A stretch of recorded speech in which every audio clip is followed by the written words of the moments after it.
Mon cher marchand de biens ou marchand de biens en devenir, je te souhaite bienvenue dans cette vidéo avec David que je te présente aujourd'hui. Enchanté. Alors cette vidéo, on va faire du pur terrain. Tu le vois déjà, on a une superbe bâtisse parfaitement rénovée, prête à vendre immédiatement. Ouais, terminé. On va faire, donc déjà tu as une belle vidéo aujourd'hui, on va beaucoup parler de terrain. Donc je vais t'amener sur des chantiers, déjà des chantiers avec David qui est marchand de biens depuis quelques années, des chantiers que je fais personnellement, des chantiers que font des personnes qui accompagnent David aussi dans le marchand de biens. Voilà, le but de cette vidéo, c'est que je voulais te reparler de terrain, ça fait un petit moment que je te parlais beaucoup de vidéos d'actualité, d'économie, tu vois, d'immobilier un peu plus théorique. Là on va faire de l'immobilier beaucoup plus pratique, ça fait un moment que vous me le demandez aussi. Aussi parce que la période est propice aux marchands de biens. Tu le vois, on a eu une montée des taux, même si on a eu une légère baisse depuis le début d'année, on a eu une montée des taux, on a eu une crise immobilière. Donc c'est le moment de rentrer quand tu es un marchand de biens. Et même si la plupart des gens ont peur de rentrer maintenant, d'un point de vue économique et d'un point de vue actualité, c'est mieux de pouvoir rentrer maintenant et on va en parler aussi dans cette vidéo. Donc le but c'est de te motiver à rentrer sur des belles opérations en tant que marchand de biens ou même si tu en fais ta résidence principale, mais de commencer à penser à acheter maintenant. Je voulais te présenter aussi David parce que c'est du concret, c'est un participant de formation qui a commencé il y a 6 ans peut-être avec moi au début, vraiment quasiment au début. Il m'a largement dépassé en marchand de biens aujourd'hui puisqu'il fait ça à temps plein. Donc c'est bien de te présenter un cas concret de quelqu'un qui a démarré, qui ne faisait rien de l'immobilier il y a de ça 6 ans, on va t'en parler, et qui aujourd'hui en vit pleinement et puis voilà, c'est tout. Donc on va démarrer, alors ce qu'on va faire pour que ça soit cool pour eux. Ouais. On va commencer à présenter le projet, donc super. On va rentrer à l'intérieur, tu vas nous présenter les pièces, ce que tu comptes en faire. Et puis au fur et à mesure, je vais te poser des questions sur toi. Comme ça, ils découvrent en même temps, ils découvrent le projet. Et voilà. Parfait, tu me dis si ça te va. Et puis de toute façon, vu qu'on a déjà tourné la vidéo, t'as pas trop le choix. Voilà. Donc c'est parti. Bon, alors déjà bonjour. Alors cette bâtisse, elle est située sur la Côte d'Azur, à Mougins exactement. Elle fait à peu près 400 mètres carrés. Elle est répartie sur 3 niveaux. On a un rez-de-chaussée, on a un R+1 et on a un très grand sous-sol qui est aménageable parce qu'on verra tout à l'heure qu'il y a des belles hauteurs sous plafond. Cette maison actuellement qui est bien dans son jus, elle a été achetée, donc je l'ai déjà achetée et il y a les travaux qui vont commencer pour la réhabilitation complète de la maison. Et du coup c'est un produit qu'on va ressortir complètement réhabilité pour que des personnes puissent habiter dedans et puis profiter de cette maison pleinement. Donc voilà, on rentre à l'intérieur. On peut commencer à rentrer, ouais ça marche. Donc alors, cette maison, tu l'as achetée quand toi? Alors je l'ai achetée il y a quelques semaines. Enfin, je suis propriétaire depuis quelques semaines. Et voilà, les travaux devraient commencer dans pas longtemps. Ouais. Ils vont débuter dans pas longtemps. Ok. On a un terrain qui fait 1800 mètres carrés. On a une piscine qui est ici et ensuite on a la bâtisse qui est en fond de parcelle. Le terrain est constructible derrière, sauf qu'on a une interdiction de le diviser pour construire une maison en fonction du PLU de la commune de Mougins. Voilà, donc maintenant on a la bâtisse qui est derrière. Ok. Combien tu as de surface habitable sur la bâtisse? Actuellement on a 266 mètres carrés, sachant qu'on rajoute 170 mètres carrés qui vont devenir habitables parce qu'on va décaisser les planches qu'il y a sur les côtés de terre pour rendre habitable le sous-sol. Voilà, typiquement les maisons d'ici, ouais, alors on a des provençales. Ouais, exactement. On a des grands volumes, on a des grandes pièces, on a un mur porteur. Ensuite, on a des parties qui ne sont pas porteuses, donc on va pouvoir ouvrir facilement des cloisons et puis profiter de toutes les pièces et puis d'avoir plusieurs accès sur les pièces. Donc tout ça, tu ouvres? Ouais, on ouvre ici à partir derrière la porte là. Tac. Ouais. Tout ça, ce n'est pas porteur. Et on fait tout sauter. Ok. Tu conserves la cuisine ici du coup? On conserve. Alors ce sera un petit peu modifié parce qu'elle est très grande la cuisine. Ouais. Ce sera un petit peu modifié. Et on va enlever ce côté un petit peu provençal de la maison. Par exemple toutes les voûtes comme ça là qui sont typiques des maisons néo-provençales. Ça on va venir les réaligner pour faire quelque chose d'un peu plus moderne. Ok. Et du coup faire une petite pause dans le projet. Comment ça t'est venu toi de faire de l'immobilier de base? Alors comment ça m'est venu? Pour la petite histoire, moi j'étais sorti de l'armée, j'ai un parcours militaire, j'ai fait 5 ans à l'armée, j'étais dans l'armée française, j'étais parachutiste. Je suis sorti de l'armée et ensuite je me suis retrouvé en station de ski où je faisais beaucoup de montagnes. C'était en quelle année tu es sorti de l'armée? Je suis sorti de l'armée en 2016. Okay. Je suis rentré en 2011, sorti en 2016. Et je sors de l'armée, je me posais pas mal de questions, je travaillais comme serveur en station de ski, je travaillais beaucoup, la journée je faisais beaucoup de montagnes. Et ensuite je me disais mais je peux pas faire ça toute ma vie, je peux pas que profiter, déjà ça coûte cher, c'était une passion qui coûtait cher et je pouvais pas que profiter de la montagne. M'acheter des skis, m'acheter des piolets, m'acheter des cordes d'escalade. Et puis si je devais avoir 1600, 1800 euros, je pense, de salaire à l'époque. Et je me disais, je ne peux pas tout cramer, je ne peux pas tout dépenser mon argent dans du matos, sachant que j'ai plus rien pour vivre. Et du coup, j'ai pensé à des solutions pour faire un peu plus d'argent. J'ai pensé à l'immobilier. J'ai commencé à investir dans l'immobilier. Et pourquoi l'immobilier? Tu connaissais des gens qui avaient investi? Écoute, des gens de la famille qui avaient investi? En vrai, non, personne. Personne. On n'est pas du tout de ce milieu-là. J'ai connu l'immobilier grâce à toi, d'ailleurs. Je pense une Donc en fait, tu as tapé YouTube en premier. Ouais. Rien que tu as mis la puce à l'oreille avant, genre quelqu'un que tu as rencontré, qui faisait de l'IMO. La vraie histoire, c'était vraiment sur Google, moteur de recherche. Là, c'était comment faire de l'argent en 2018. Vraiment. Tu sais que beaucoup qui ont démarré, c'est comment être rentier, comment devenir riche. La phrase sur là, Google. Comment devenir riche, d'avoir tapé, mais on l'a tous tapé une fois sur Google. Exactement. Et là, j'ai eu plein de choses, immobilier. Et j'ai repensé que quand j'étais à l'armée, eh bien, j'avais déjà pensé à faire de l'immobilier locatif. Et on m'avait dit, non, fais pas ça, tu verras plus tard, tu es jeune, tu as 18 ans. En fait, je ne l'avais pas fait. Et puis là, ça m'est revenu et je me suis dit, pourquoi pas. Et puis voilà. Ensuite, je t'ai connu via des vidéos. Et puis à partir de ce moment-là, j'ai appris, j'ai continué à apprendre. Et voilà, j'ai acheté de l'immobilier locatif pour commencer. Ok. Et puis après, je suis parti dans le marchand de biens. Bon, on va détailler après tes OP. Ouais. C'est marrant, moi j'ai beaucoup de militaires, de gendarmes et tout qui me suivent, qui ont fait les formations. Il y a un goût pour l'immobilier, hein, tu sais, vous êtes très terrain, très sport, très déterminé aussi. Ouais. Et donc souvent vous le transposez à l'immobilier. Et en plus, c'est quelque chose que je dis souvent, c'est que on analyse beaucoup quand on est à l'armée. On aime bien avoir un temps d'avance sur beaucoup de choses. Enfin, on aime bien savoir où on va, on aime bien analyser les choses. Et avec l'immobilier, on peut le faire. Avec le marchand de biens, on peut savoir, sur un projet d'achat-revente, on peut clairement savoir combien on va ressortir le projet, combien on va le revendre avant de l'acheter, combien on a de travaux. Enfin, on sait déjà combien on va marger sur l'opération avant que ça se fasse. Donc ça, on aime bien, notamment ce côté anticipé, calcul. On aime bien anticiper, ouais. Ok. Alors, la suite, raconte-nous. Donc on avait la pièce de vie et là, tout ça va se transformer. Alors ça vient s'ouvrir entièrement. Là, on a un porteur qui va venir complètement s'ouvrir pour agrandir la pièce de vie. Et là, on va récupérer des pièces. Donc là, on va faire un grand bureau qui pourra se transformer en chambre, dressing et salle de bain qui va donner sur l'entrée qu'il y a derrière. D'accord. Donc ici, on aura une chambre bureau qui fera 14 mètres carrés à peu près avec un dressing et avec une salle d'eau. Ok. Tu vas finir à combien de chambres au total? Il y aura 6 chambres. 6 chambres, ok. Ouais. Ah ouais, grand. 6 chambres, combien de salles de bain? Il y aura une salle de bain par chambre, sauf 2 chambres qui auront une salle de bain commune. Donc il y aura 5 salles de bain. D'accord. Et pourquoi tu es parti sur 6 chambres? Tu as analysé la demande, tu as vu que c'était bon à avoir dans ce secteur ou c'est juste parce que tu avais de la place et tu as cherché à meubler? Alors d'une, il y a de la place. Ok.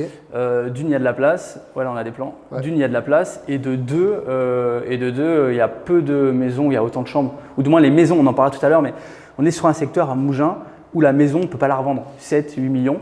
Où on trouve des maisons avec 6, 7, 8 chambres. En fait, des maisons à ce montant-là que je vais la vendre, il y en a très peu qui se vendent à 6 chambres. Quasiment pas d'ailleurs. D'accord. Et là, le côté un peu positif de la maison, c'est qu'on a que 2 porteurs qui montent jusqu'à la toiture et sinon, c'est que de la cloison. Tu avais des notions de travaux quand tu as démarré ou tu as tout appris sur le tas? Écoute, en vrai, j'ai appris beaucoup de choses sur le tas. Beaucoup de choses, ouais. Je faisais de la conduite de travaux. Ouais. Mais dans le secteur des travaux d'accès difficile, cordiste. J'étais cordiste. D'accord. Et en fait, donc je drivais des gars, je dirigeais des mecs. Donc j'avais un peu de connaissances sur la gestion de chantier, sur les délais, sur comment parler à des entreprises de travaux. C'est pas évident au début. Et en fait, voilà. Et après tout ce qui était travaux sur de l'immobilier, ça j'ai appris en faisant. Ouais. Donc ici, ça va être une grande chambre de maître, en gros. On va ouvrir ici, on va ouvrir tout le mur pour avoir une grosse baie vitrée. Ouais. On a le jardin qui est assez grand, qui est assez profond. On a une belle vue sur la piscine. C'est vrai que tu as de la place ici devant quand même. On a de la place, ça c'est bien. On a de la place. Ça là, le point, du coup, pourquoi cette maison, elle ne se vend pas plus cher que ce que je vais annoncer tout à l'heure? Parce qu'on a une ligne électrique ici. Alors, c'est pas de la haute tension, mais ça reste que c'est quand même une ligne électrique. Et du coup, ça vient quand même, ça c'est à prendre en compte sur les projets. Hein. Ça vient, la maison, elle a un prix marché qu'elle ne peut pas. Voilà, c'est à prendre en compte. Ouais. Ça à prendre en compte dans l'achat et dans la revente, c'est important. J'en parlais quand j'ai commencé à faire mon projet de construction à Nice. Ouais. Au début, je cherchais plein de secteurs différents et je regardais sur Mougins aussi. Ouais. Et premier architecte que j'ai vu, quand on a parlé du secteur de Mougins, il m'a dit les 2 problèmes, c'est ligne électrique et le bruit de la voie rapide. Ah ouais, ça c'est. Là, c'est la voie rapide que tu as, c'est pas l'autoroute. C'est l'autoroute là. C'est l'autoroute. Ouais. C'est vrai qu'on a un peu de végétation. Ouais. Mais c'est vrai qu'on l'entend un peu en fond, mais de toute façon, quand tu es à Mougins, l'avantage d'être Mougins, c'est que c'est coté, c'est bien placé. Ouais, mais on a l'autoroute qui passe souvent ces 2 problèmes. Ouais, et en fait, et après, il y a des choses pour contrer un petit peu les bruits de la route. On va jouer un petit peu avec des fontaines dans la piscine, ce genre de choses. Ça vient apporter quand même du bruit, hein, mais du coup ça vient atténuer un peu ce bruit de route. Et voilà. Là tu conserves les mêmes dispositions? Écoute, non, là ça va tout être modifié. Elle est énorme la salle de Ici bain. on vient couper la salle de bain, on vient mettre un grand dressing, qu'on vient récupérer un peu de surface de l'autre côté. Donc on vient vraiment modifier toutes les pièces. D'accord. Donc voilà, là ce beau lambris là, pareil.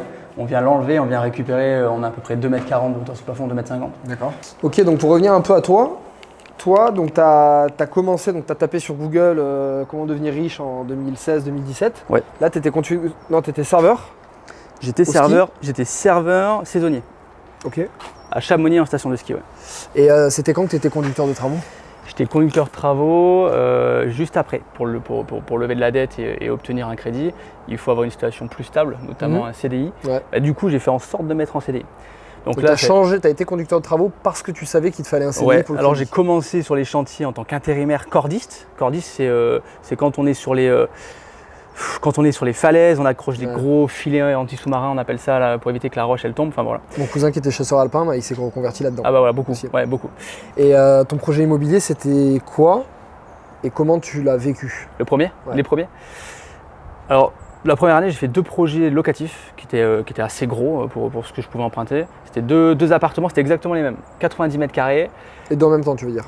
T'as acheté les deux en même temps ou l'un après l'autre? Les deux en même temps. Et les deux faisaient 3 chambres que j'ai passées en 4 chambres, que j'ai mis en colocation et que j'ai exploité en colocation pendant un certain temps. Il y en a un depuis que j'ai revendu et l'autre qui est en LCD que j'ai toujours. Ouais, ça.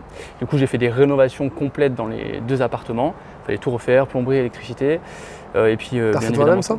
Non, j'ai tout fait faire. Okay. Ouais. Donc t'as jamais fait toi tes propres chantiers? Non, ou très peu. Ou très peu, ouais. Et ensuite, et voilà. Et puis ensuite, je les ai exploités en colocation. Après en LCD, j'en ai revendu un qui m'a fait 70 000 € de plus-value d'ailleurs. Grosso modo, les chiffres, c'était quoi entre l'achat et la vente? Alors, il y en avait un que j'ai acheté 105, j'ai dû mettre 60 000 de travaux, donc il m'est revenu à quasiment 170. Et je l'ai revendu 225. Après avoir amorti une partie. Et l'autre, c'était quasiment la même chose. Je l'ai acheté plus cher, j'en ai eu pour 190 000 €, je crois, et celui-là, j'ai toujours.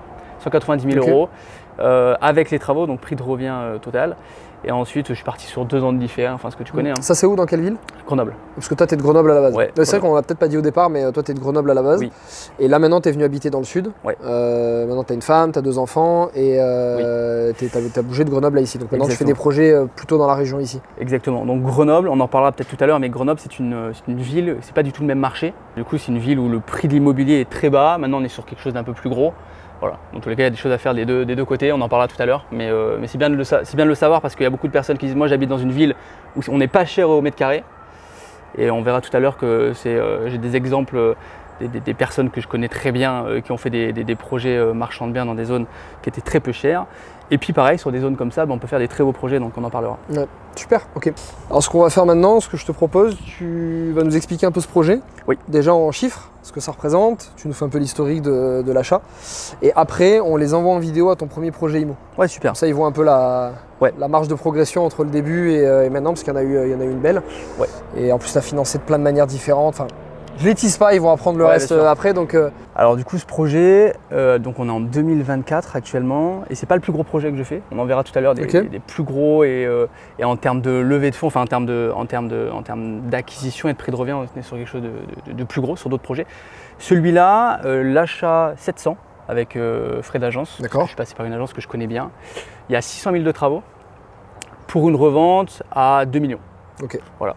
2 millions, entre 1,8 et 2 millions 100. Grosso modo, ça va te coûter 1,4, 1,5 avec les frais de levée, les frais de... On va être à 1,5. De notaire. On va être à 1,5 et ensuite tout ce qu'il y a au-dessus, c'est de la marge. D'accord. Donc je vais être à 25%, 30% de marge dessus. Ok.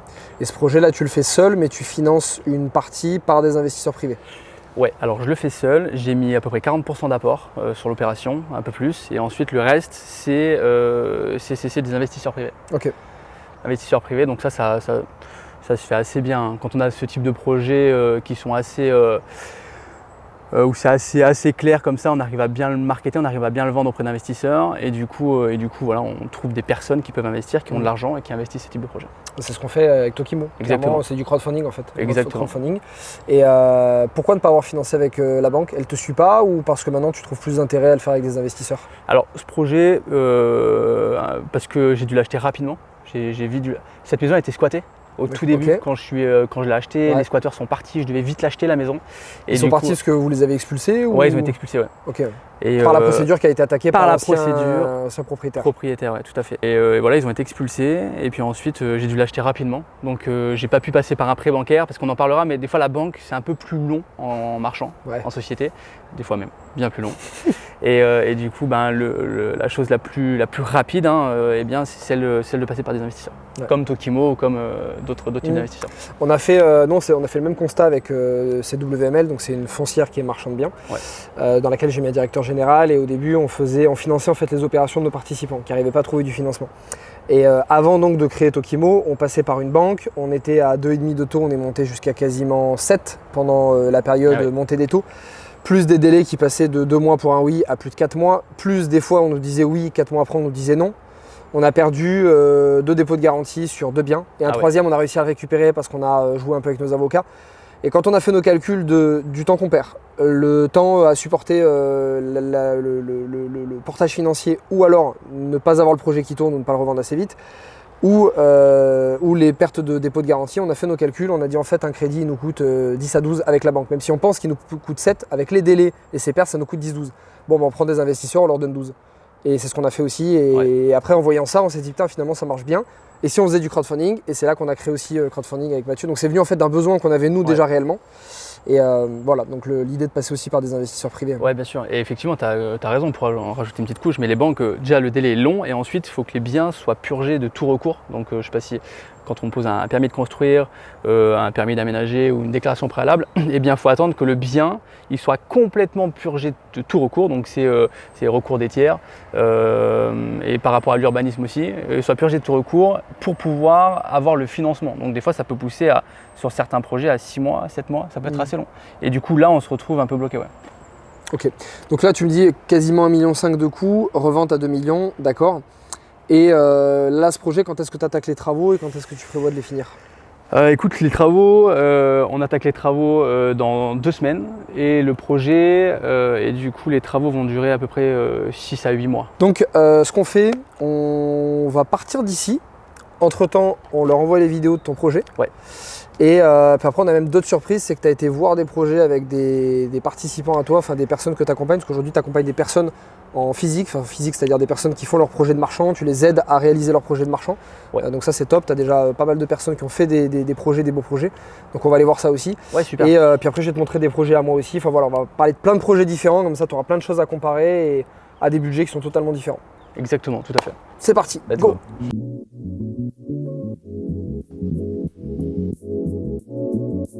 Bon, allez, viens avec moi, je te fais visiter notre prochain projet. Donc ici, on va avoir des caves pour chaque appartement. Ici, on aura un T4, du coup au rez-de-chaussée, avec un grand jardin. Enfin, un grand jardin, un jardin. Ici, on aura un T3. Actuellement, c'est un couloir, tu l'auras bien compris. Ensuite, tout le reste va se trouver à l'étage. Donc, on va monter avec ces magnifiques escaliers. Ici, donc toute cette partie-là, on va retrouver un T3, comme l'étage du bas. Là, ce sera fermé, donc tout va être refait, bien évidemment. Ce sera un T2, avec une grosse terrasse sur le devant. Et ensuite, à partir d'ici, il y aura un T3 également. On aura un grand T3 qui sera ici, qui va couvrir tout le fond de l'immeuble. Donc pareil, ici, toute cette partie, on aura un T2 avec une belle vue sur les Alpes. Et ensuite, toute cette partie-là, on va avoir un T4. Ce sera le T4 qui sera le plus joli. Donc on va profiter de cette belle charpente bois pour faire ressortir un petit peu le charme des Alpes, le charme de la montagne. Et on va aussi surtout surélever la toiture avec une grosse terrasse qui va nous donner une belle vue sur le Mont Blanc, qui est un point important dans le secteur. Donc voilà, ce sera le gros T4 et l'appartement qui sera vendu le plus cher. Donc alors ici, on va agrandir les terrasses et on va aussi faire une terrasse sur l'étage du dessus. Ici, toutes ces fenêtres vont passer en porte-fenêtre pour donner accès sur la terrasse. Et regardez ça, il y a une magnifique vue sur les Alpes, sur les sommets des Alpes. On a un château qui est pile en face de nous et on a même la Vierge Marie, je ne sais pas si vous voyez derrière les sapins, mais en tout cas qui donne un aspect plutôt très sympa sur ces terrasses. Alors nous voici sur un de nos projets de division parcellaire. Qu'est-ce que c'est concrètement? On achète une maison sur un grand terrain constructible et ensuite on divise une partie du terrain constructible en plusieurs parcelles à bâtir. Ça veut dire que les parcelles à bâtir seront vendues à des personnes qui vont construire une maison. Et la maison, pour ce projet-là, elle sera revendue en l'état sans qu'on fasse de travaux. Ça veut dire que c'est un projet qui est assez facile à réaliser parce qu'on passe très peu de temps dessus. On fait passer un géomètre, il y a un peu d'administratif, mais en réalité, on ne travaille pas beaucoup. Et ensuite, eh bien, les acquéreurs, en revanche, eux, ils déposent un permis de construire et là, ça prend un peu plus de temps. Ça veut dire que le projet, en réalité, on passe peu de temps dessus, mais le projet dans sa globalité prend du temps. Il prend environ 1 an pour ce projet-là. Mais c'est intéressant parce qu'on achète le projet 250 000 € et on le revend 366 000 pour ce projet-là. Alors maintenant tu as vu des projets différents de David, tu as vu le projet ce matin qui était à Mougins, on t'a montré en vidéo des projets qu'il a fait aussi à Grenoble, ses premiers projets jusqu'au projet qu'il a fait là plus récemment. Pour changer un petit peu au cours de la journée, ça je vais te montrer un projet que j'ai fait moi. Donc ça c'est une maison dans laquelle je vis et une maison qui est en location en bas. Donc c'est 2 maisons que j'ai construites, comme ça tu as des projets aussi différents et des chiffres qui sont différents. Donc on va te faire visiter un peu le projet. Si tu me suis depuis un moment, normalement tu as dû le voir, parce que j'ai fait quelque chose comme 150 ou 180 vidéos je crois sur YouTube. Loris rigole, hein, mon vidéaste derrière il rigole parce qu'il les a fait avec moi. On a tout passé en revue sur le chantier, le terrassement, on a fait des vidéos sur la plomberie, sur l'électricité, sur la chape, on a tout fait. Donc si jamais tu ne l'as pas vu, ouais, sur le bois surtout, donc si jamais tu ne l'as pas vu, on va te réexpliquer un peu ce projet-là. Donc ce terrain m'a été apporté par un maître d'œuvre qui s'appelle Patrick Martin, qui d'ailleurs est devenu un ami entre-temps, qui s'est occupé de toute la construction ici des 2 maisons, qui est un maître d'œuvre très réputé ici sur la Côte d'Azur. Donc le projet, il y avait un terrain ici d'environ 3600 m², tu le vois un petit peu sur la partie basse, tu vois, on va jusqu'au portail qui est en bas à gauche, ça descend dans l'allée. Et donc j'ai construit 2 maisons, donc cette maison juste ici et ma maison, ma résidence principale qui est ici, que je loue ici les étés quand je suis pas là. Donc grosso modo c'est un projet qui m'a coûté 3,6 millions, 900 000 € de travaux, 2,7 millions de construction. On a eu le Covid, enfin bref, on a eu plein de choses au milieu. Je pense qu'on a eu une petite augmentation des matériaux et des coûts de construction vers la fin, mais vraiment juste à la fin, donc heureusement je ne l'ai pas trop pris. Et ces 2 maisons qui valent environ 5 millions d'euros. 3 millions d'euros pour celle-ci, 2 millions d'euros pour celle du bas. Donc si les 2 maisons devaient être revendues, ça n'est pas un projet de marchand, c'est un projet que j'ai fait à titre personnel, parce que là c'est en location et là c'est ma résidence principale. Mais si j'avais fait du marchand comme David, à ce moment-là j'aurais pu le revendre et là j'aurais généré 1,4 million de marge. Ça c'est un projet que j'ai fait 6 ans à peu près, 6 ans après ma première opération à Budapest qui était à 15 000 €. Donc tout ça pour te dire qu'après des dizaines d'opérations, des achats-reventes où tu génères des plus-values, comme David, entre sa première OP et celle de maintenant, les chiffres ne sont pas du tout les mêmes. Tu peux réinvestir et faire de mieux en mieux. Voilà. Bon, on fait une petite visite au passage. Ouais, c'est un beau projet. Félicitations. Ouais, c'est un beau projet dans lequel je suis content de vivre. Tu vois, avant, j'adorais aller à l'étranger. Je passais beaucoup de temps à Bali, à Tulum. Et quand j'ai eu la maison, après, j'avais moins envie de bouger. Ouais. T'es tellement bien chez toi, tu as fait la déco que tu veux, tout comme tu veux. Bien sûr. Donc là, il y a une piscine qui fait 12 mètres de long. La piscine du bas fait 10 mètres. Elle fait 4 mètres, un peu plus de 4 mètres de largeur. Piscine eau salée, chauffée aussi. Je ne sers quasiment pas en chauffée, mais elle est chauffée. À débordement, donc tu as une vue qui est très sympa. Tu as un tout petit bout de vue mer là en face. Tu as une vue bien dégagée sur les collines. Ce qui était cool avec ce terrain, c'est qu'on avait des beaux oliviers sur place qu'on a transplantés ici, qui sont très beaux d'ailleurs. Et on a une belle barrière ici, parce qu'on a un immeuble de l'autre côté. Enfin, une maison et ensuite un immeuble. Et là, ce qui est cool, c'est qu'il y a une grande barrière de végétation. Ouais. Et ça, c'est super sympa. J'ai mis, là tu as vu, là il y a un bananier. Si jamais un jour dans une maison tu veux faire une plantation un peu exotique, le bananier je l'ai planté il y a 2 ans, il était là. Ah oui. Un seul. Et là tu as une dizaine de pousses autour. On l'a coupé déjà 2 fois. On a transplanté des pousses qu'on a mis ailleurs. Ça pousse à une vitesse de fou. Ouais. J'aime beaucoup, c'est justement à chaque fois, tu as mis un peu de végétation, un peu de partout sur ta maison. Et ça c'est très sympa. Ça fait penser un petit peu à Bali. Tu vois. Ouais, c'était l'esprit. J'ai pris un peu de Bali, un peu de Tulum. Il y a plein de végétation exotique, tu vois, là tu as des bananiers, le reste, je sais plus, j'avais été à la pépinière, il m'avait tout expliqué. Ah ouais, pas bon. Très sympa. Hein. Je me rappelle plus ce que c'est, mais tu as beaucoup de végétation exotique. Et pour casser le côté contemporain. Tu sais, la maison est très contemporaine, les lignes bien droites, elle est blanche. Et du coup, quand tu regardes de l'extérieur, tu as pierre de Bali dans la piscine, du bois ici qu'on traite chaque année. Je crois que c'est du teck, je ne vais pas dire de bêtises. Et beaucoup de végétation, un peu de la végétation provençale et un peu de l'exotique. Donc tu retrouves un peu une touche de Bali que tu as à l'intérieur aussi. Ouais, et puis il y a ce bois qui apporte vachement la touche chaleureuse. Tu vois. Bah pareil, tu as même le mobilier aussi. Si tu regardes le mobilier, bien ça sûr. fait très Touloum, Bali. Le bois flottant un peu de partout, flotté. Donc ça casse le contemporain. Ouais, très sympa.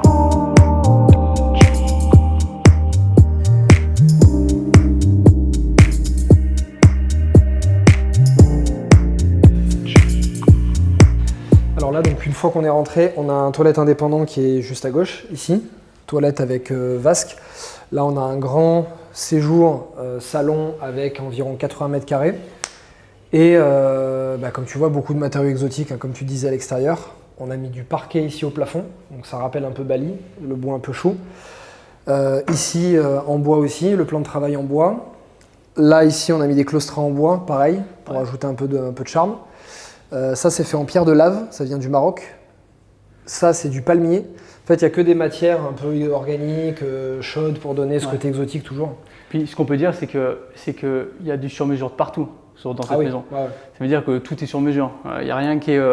même les découpes de faux plafonds, là, avec la lumière et les LED intégrés, ça, c'est très, très sympa. En fait, tu peux venir mettre que ta table ici, tu vois. Enfin, tout a été pensé. Bien sûr, pour qu'il n'y ait pas de déco superflu. Par exemple, là, j'ai mis des vases, j'ai mis les photos de mes maisons à Touloum, par exemple. Mais en soi, tu enlèves toute cette déco extérieure, il n'y a rien. Tu vois, il n'y a pas de tableau. Il y a un tableau ici. Le reste, c'est que de la pierre, des couleurs différentes, des corniches, des lumières mises à certains endroits, du bois. En fait, juste ça, ça suffit à faire la déco. Il y a beaucoup de matériaux et de matières différentes qui se marient bien entre elles. C'est très sympa. Très bon boulot de Patrick.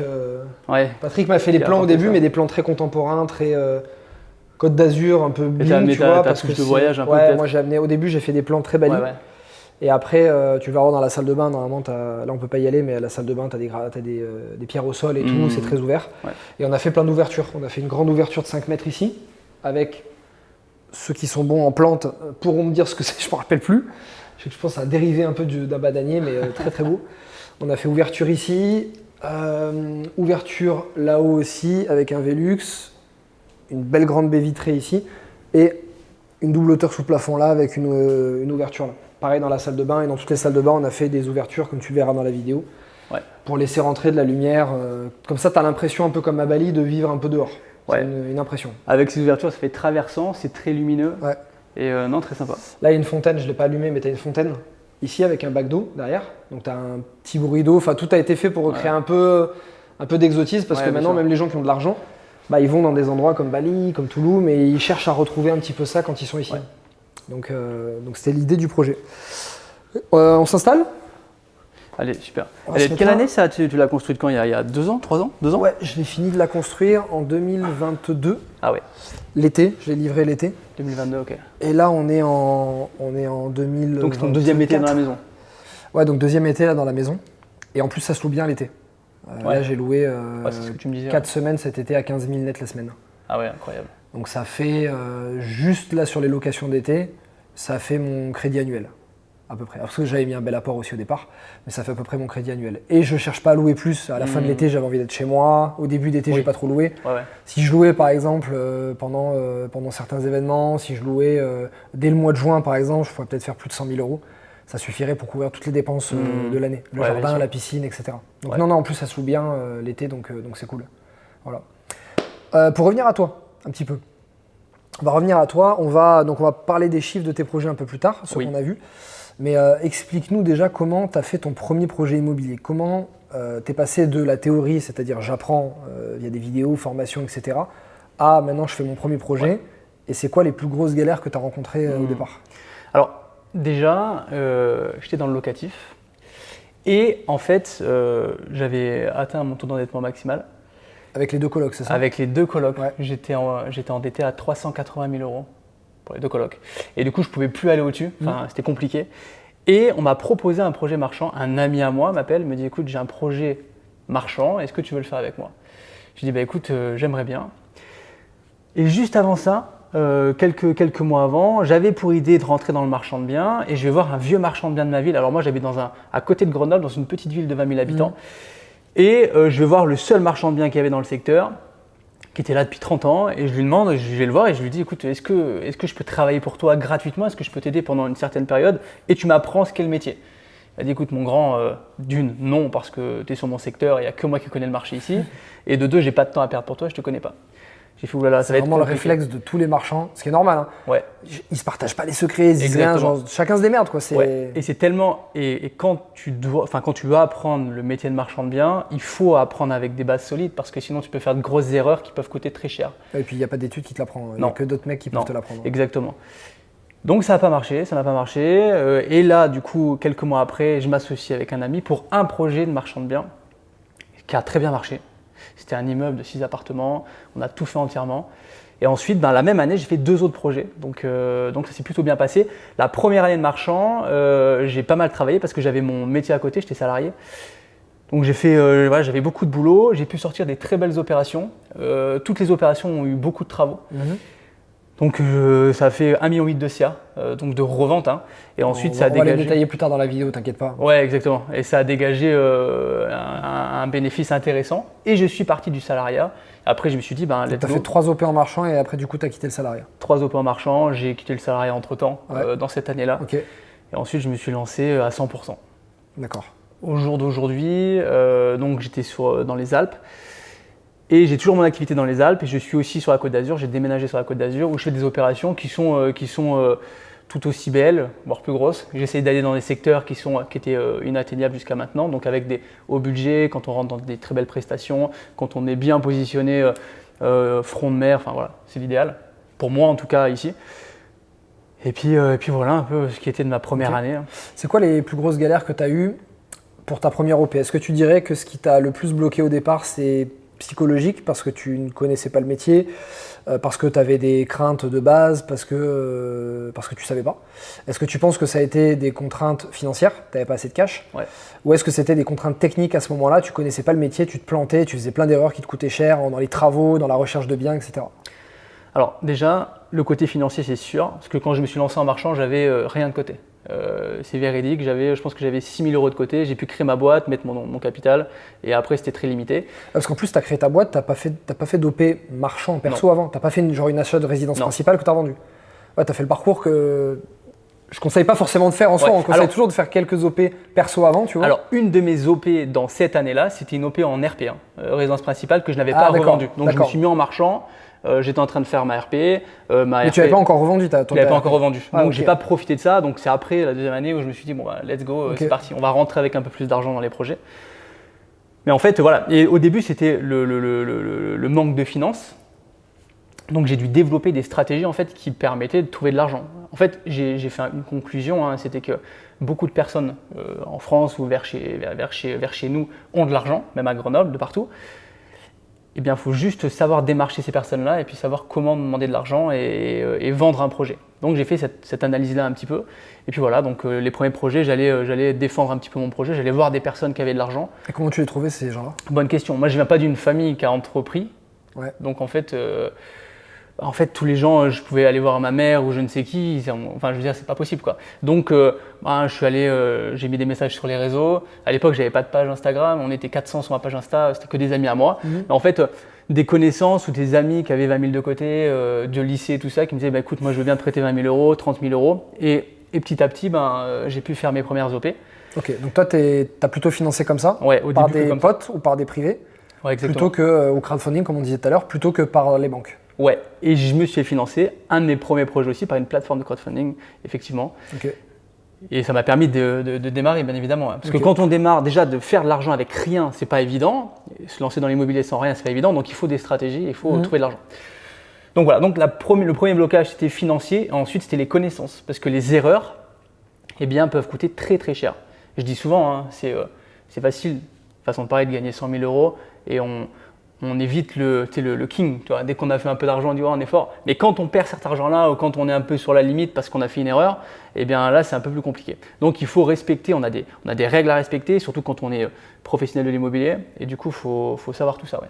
Okay. On ne peut plus suivre les vieux marchands de biens, tu sais, qui prêchent un peu la bonne parole. Les gars qui sont là depuis 30 ans, mais ils n'ont plus les nouvelles lois, les nouvelles règles. Ouais, bien sûr. Ils font les trucs à leur manière, mais c'est pas forcément ça qu'il faut suivre. Et puis c'est plus adapté à notre temps économique. Hein. Ouais. Tu vois leur relation qu'ils ont par rapport au crédit, par rapport.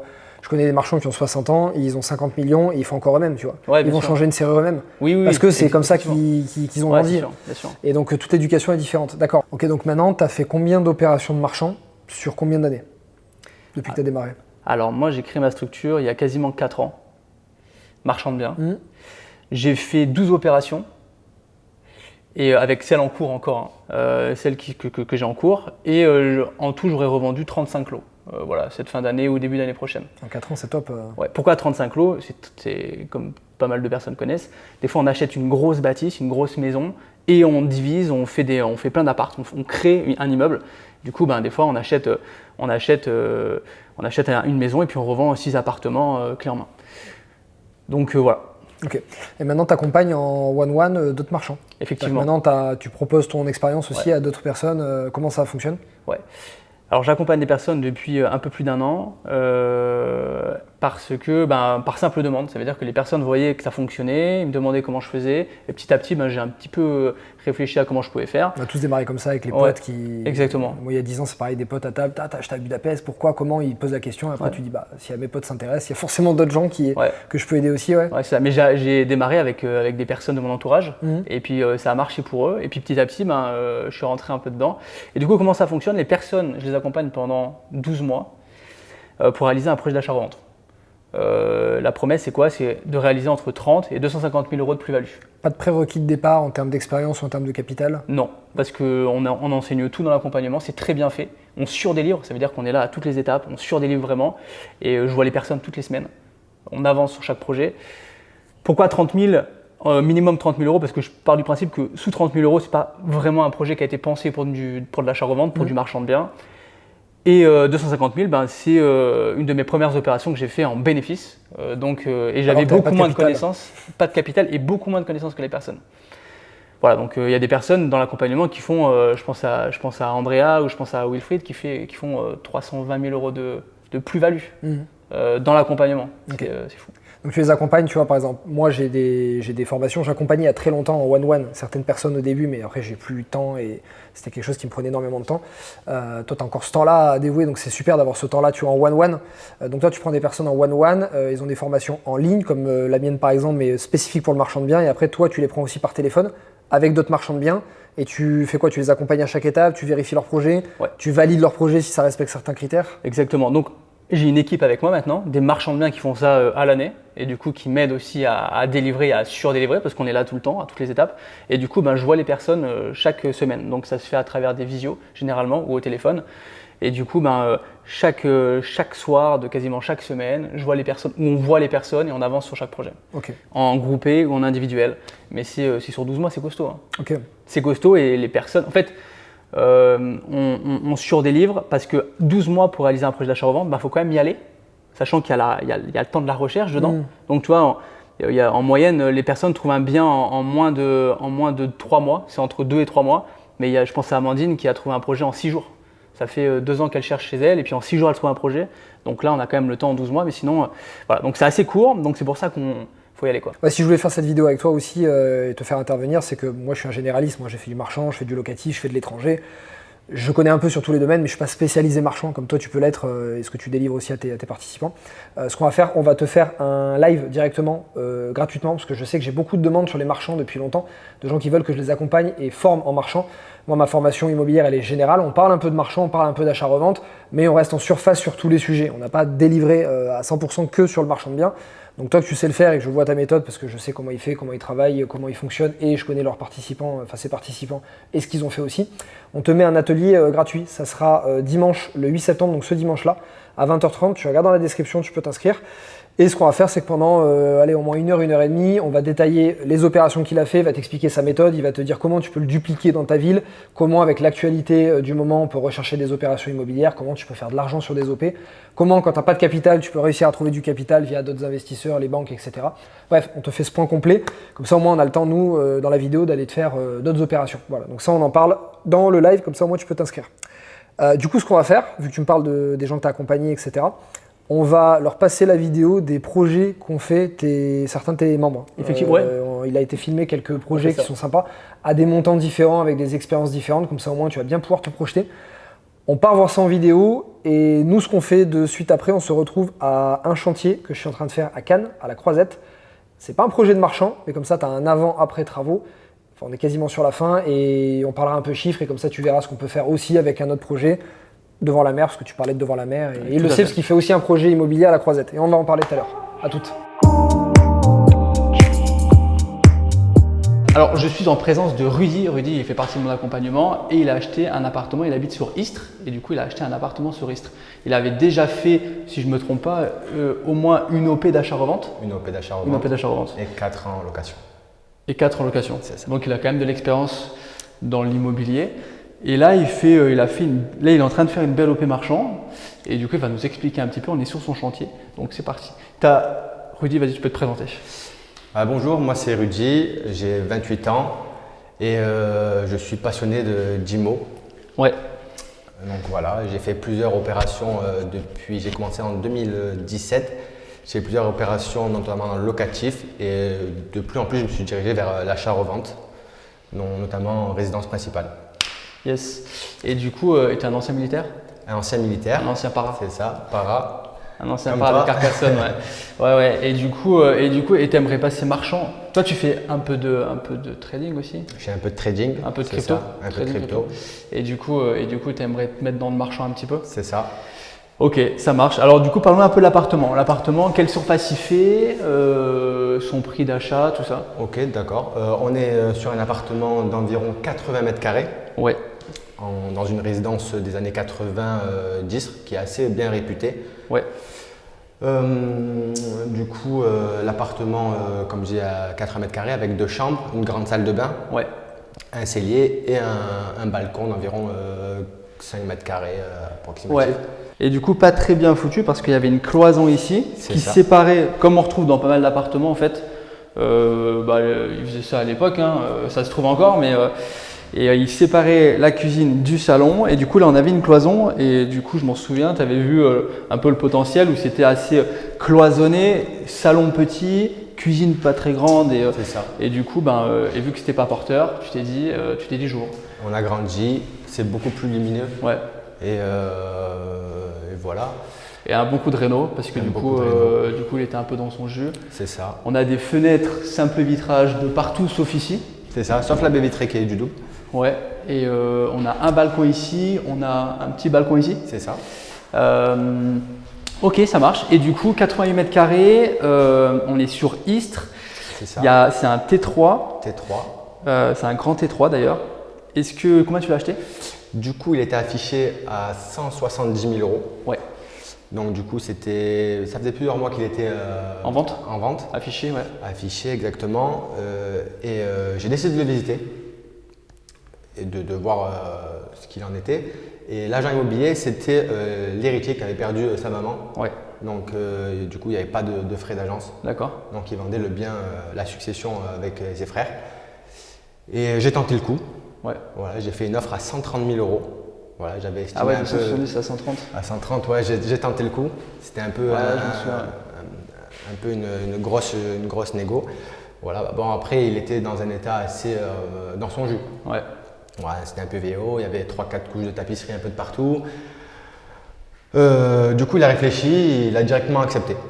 Voilà, moi c'est vrai que quand c'est des successions, parfois ils veulent vite passer à autre chose. Alors, soit ils veulent vite passer à autre chose, soit c'est compliqué parce que, ça dépend, hein, parce qu'ils sont plusieurs et ils n'arrivent pas à se mettre d'accord. Mais c'est top en tout cas, ouais, 130. Top. Surtout qu'il y avait un frère qui était malade, donc on ne savait pas, donc c'était si jamais il partait, donc ça aurait été d'autres démarches un peu plus complexes et voilà, ça aurait été un peu plus casse-tête on va dire pour eux.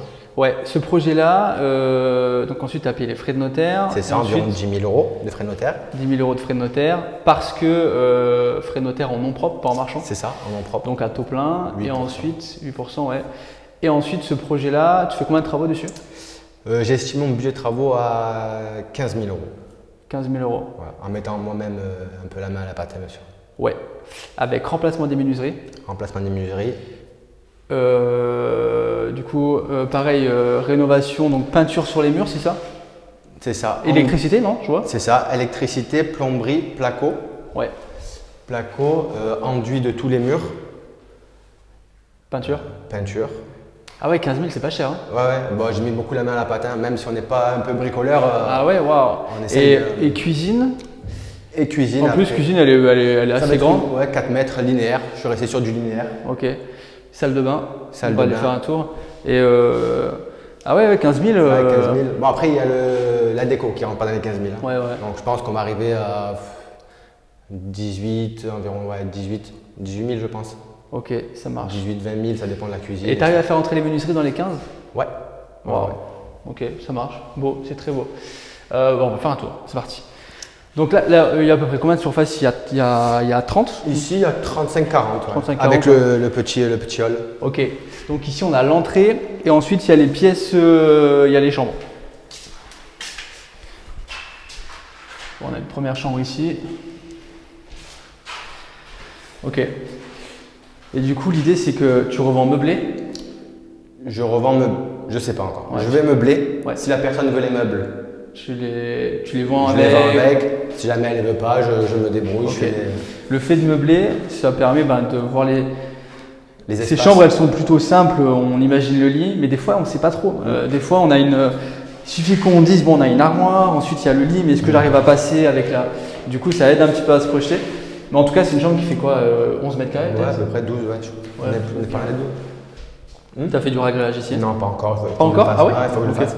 Ça, Ah ouais, c'est t'as raison. du lino. Ok. Lino, carrelage, un peu de moquette. Moi, il y avait un peu de tout. Tu vas mettre du lino ici? Ah non, il y avait du lino? Il y avait du lino. Et tu vas mettre quoi? Du parquet? Je vais faire du parquet, carrelage, soit du carrelage imitation de partout, Ouais, imitation parquet. d'accord. Donc tu vas mettre du carrelage de Du partout? carrelage je de pense. partout, ouais. Ok. Ça marche. Ragrage ou pas? Ragréage. Ok. Ouais, je t'ai dit ça parce qu'on dirait comme c'est. Enfin, ouais. Mais il y a beaucoup de peinture dessus, mais ouais. Ok. Et du coup, ici, on a la salle de bain. Bon, il n'y a pas trop de lumière, mais. Salle de bain. Ouais, salle de bain ici, baignoire et colonne de douche, Ok. D'accord. avec la petite niche qui va bien. Ouais. Meuble vasque. Ok. J'ai à peu près 120, entre 120 et 140, hein, ça peut être un grand meuble vasque. Et là, c'est serviette. Sèche-serviette. Ici, je vais mettre quelques appliques et la VMC. Ah, yes. Ok. C'est vrai qu'il n'y avait pas de VMC avant. Du Ah coup, ouais. Ouais. Les Vu murs. qu'il n'y a pas d'ouverture. Et ici, on a le WC. le WC, c'est ça. Tu vas mettre un suspendu. Non, je mets Posé. un plat, ouais. Ok. Posé. Et là, ça fait. Là, tu mets ta buanderie. Là, je vais mettre la buanderie. Ouais. Buanderie avec chauffe-eau. Tu mets quoi comme chauffe-eau? Du classique. Ok. Tu mets pas des plats, des extra plats ou. Non. Ok. Non, du tout. Ok. Ben écoute, très bien. Très bien, très bien. Et alors du coup, projet sur ton prix de revient, tu vas acheter 130, 10 000 de frais notaires, 140, 20 000 de travaux, Ouais, 20 000 de travaux. 160. Et du coup, la revente, tu m'as dit qu'il y a un appartement à côté qui s'est revendu 250. 250. La même surface? Net vendeur. Net vendeur? Net vendeur, ouais. Ah ouais, la Net même vendeur. surface. Non, un peu plus grand, 10 mètres carrés de plus. Ah, 10 mètres carrés de plus quand même. Ok. 10 mètres carrés de plus. Et- Dans son rénové, ouais, il n'y a pas de coup de cœur. Ouais, d'accord. Donc Il y a c'était pas de coup de rénové légèrement quand même? C'est ça, ouais. Vraiment très simple. Ok. Rénovation très simple. Avec une petite place de parking en sous-sol par contre. Moi j'ai la place de parking Ok. à l'extérieur. Et du coup, ouais, tu as une place de parking, je suis garé dessus, c'est le numéro 10. C'est ça. Et du Et coup, j'ai la cave aussi que tu n'as pas vue. Ok. Une petite cave. Et du coup, et tu t'estimes la revente à combien là-dessus? La revente, fourchette très très basse, Ouais. 190-200. Ok. Ouais. Fourchette haute, j'aimerais bien faire 240. Et sinon, un prix à 220 serait raisonnable. Ok, 220. 220. Donc, projet terminé, on a dit qu'on était à combien? On était à 160, on va dire. 40, 50, 60. Ok, 60 000 euros. 60 000 euros. Ok. Bah écoute, c'est une affaire qui roule. Ouais. C'est une affaire qui roule. Ok, c'est un beau projet. Alors que je suis rentré d'accompagnement, il me semble, en Janvier, février, janvier, ouais, je crois. janvier.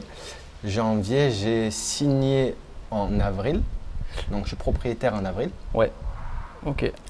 avril, donc du coup mai, juin, juillet. Ah oui, ça allait vraiment vite. Parce Là, que du coup, c'est- tu as signé en 3 mois, même pas. En 3 mois, ouais, c'est ça. Ah ouais. En 3 mois. Et jusqu'à septembre, octobre, ça va faire Ouais. en gros un projet à 7 mois, on va dire. Ok, à 7 mois, 9 9 mois. 9 mois. 9 mois et ensuite il y a la vente. Il y a la derrière. vente, Ouais, ouais. donc les délais de vente, Ouais, ouais. ça dépendra des conditions de marché. Ouais, bien sûr. Ok, c'est top. Franchement, c'est très bien. Et bien écoute, je te souhaite de continuer tes travaux et plein de bonheur dans cet appartement Je que te tu vas remercie. vendre.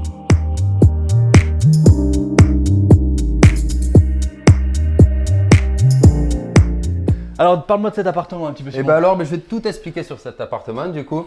Donc, comme je viens de te montrer, ici, là, tu auras un système de verrière. Ouais. Pourquoi? Pour toujours ramener cette lumière dans le couloir. J'avais peur que ce soit un peu sombre dans le couloir. Du coup, et même ça t'amène un effet d'espace. Hmm. Un effet d'espace à Bien toute sûr. cette pièce. Là, pour le coup, c'est la partie couloir. La partie couloir, j'ai prévu un placard Ouais. assez simple, un placard tout simple pour le coup. Et là, bien sûr, après, tu donnes sur les 2 chambres. Ouais. qu'on L'appartement, verra il fait un peu. combien de mètres carrés? L'appartement fait 70 mètres carrés 70 mètres de carrés. base. Ouais. Moi, j'ai récupéré 4 mètres carrés en plus, Ouais. puisque j'avais un cellier derrière qui donnait sur le commun. Et là, actuellement, moi, bien sûr, ça c'était condamné, cette entrée était condamnée. Ouais. Et pour le coup, j'ai pu récupérer ces 4 mètres carrés en plus qui serviront de dressing pour la suite parentale. Ok. Voilà. Là, ici, tu as la partie WC. Ouais. Voilà, un WC tout simple hein, pour Ouais. le coup, que je retaperai, voilà, que je mettrai un châssis pour pouvoir faire Pour le un suspendre. WC suspendu. Ouais. Voilà, que ce soit propre de partout et tout neuf de partout. La plomberie a été reprise à neuf, l'électricité aussi. Là, donc du coup, c'est la salle de bain, Ouais. la partie salle de bain, qui est un peu sombre, voilà, parce qu'on n'a pas de lumière. Enfin, on a le jus, mais la lumière est un peu plus loin. Donc là, pour le coup, c'est la partie de la salle de bain. Et là, on arrive bien sûr sur la grande pièce. La grande pièce séjour. Pour le coup, La cuisine en aile. voilà, comme tu peux voir, déjà, c'est très lumineux. Ouais. Très lumineux Ouais, c'est avec, top. avec le nombre de fenêtres qu'il y a. Et la chance aussi, enfin, d'avoir un appartement d'angle me permet aussi d'avoir toute cette luminosité Ouais, bien et sûr. une vue presque à 360 degrés. Là, ici, j'ai prévu donc la cuisine en aile. Ouais. Là, on a le côté chaud. Ici, on a le côté haut. Mhm. Donc avec le frigo, tout ce qui est évier, tout ça. Ici, on sera plutôt sur le côté de la cuisson, Ouais. l'armoire avec le four micro-ondes, enfin, voilà, des choses comme ça. J'avais hésité à faire un petit îlot sur le côté. Ça, peut-être que je la viserai un peu plus tard. Ici, là? Non, là? Ici, à ce niveau. Ok. L'îlot à ce niveau ici, Ok. là. Mais un petit manche debout. Un Ouais, petit manche 2 debout. personnes? Ouais, 2 ou 4 personnes maximum. Ok. Parce qu'il faut 60 cm par personne à peu près pour le confort. Ouais. Donc je partirai sur 1,20. Ouais. Quelque chose comme ça. Mais bon, j'ai peur après que ça me coupe la pièce. Parce que tu peux le voir toi-même. Parce que là, on arrive à 60, 65, quelque chose Oui. comme ça. Oui. Du coup, ouais, à voir. Ouais. À voir. Il faut voir le passage qui me reste. Parce qu'il faut avoir quand même un passage de minimum 90 pour être tranquille. Pour être confortable. Donc du coup, j'hésite. Ça, c'est vraiment, je verrai Ouais. à la fin, je pense, du chantier. Même 80 en vrai. Hein. Même 80, un passage de 80. Ouais. Ouais. Tu sais, il y a des portes de 80, même Oui. 73. Hein. Ouais. Enfin, 80, ça peut être bien aussi Oui, à oui, voir. Mais... ça peut. Je la viserai peut-être après. À voir. Ouais. Parce que comme tu peux le voir, ici on a déjà un grand espace dans cette pièce qui fait salle à manger déjà. Ouais. Donc du coup, est-ce qu'il est nécessaire d'avoir ce petit manche debout et alors qu'à côté tu as un grand espace Ouais, bien ici sûr. pour Bien pouvoir, sûr, bien sûr, ouais. pouvoir manger, des choses comme ça. Donc tu vois, ça fait quand même un bon espace. Hein. Ouais, ici, il y a de la place. Hein. Il y a de la place. Hein. Il y a de la place. Et c'est encore une fois, on l'a dit, mais c'est lumineux. Oui. C'est lumineux. Oui. Et ça a été bien pensé, ce retour placo. Ouais. Ça permet de couper la pièce, comme on l'a dit tout à Mais l'heure. voilà, moi c'était mon but, voilà, de garder cette luminosité parce que la configuration de l'appartement avant, c'était pas du tout comme ça. Tu avais une chambre en plein milieu, l'espace cuisine fermé, une chambre fermée et un salon fermé. Ouais, bien C'était sûr. très sombre. Ouais, c'était bien de séparer le salon de la salle à manger. Exactement. Moi, le but, La salle à c'était manger. de récupérer cette vue, d'en profiter au maximum Ouais. et cette luminosité, d'en profiter aussi au maximum. Ok, Tu top, vois. trop bien. Et donc là, c'est gros espace salle à manger et là, on est sur l'espace salon. Salon où tu auras le canapé sur cette position là-bas au fond du mur. Donc il y a le canapé ici. Le canapé ici. Là, la télé ici. Tout à fait. Ok. avec une belle vue sur les décollages de parapente. Avec les décollages sur les montagnes miavoises, voilà. Là pour le super. coup, Et les vraiment... menuiseries PVC, tu les laisses comme ça? Ça, je laisse, c'est du double Pas de vitrage, pression, bien pas sûr.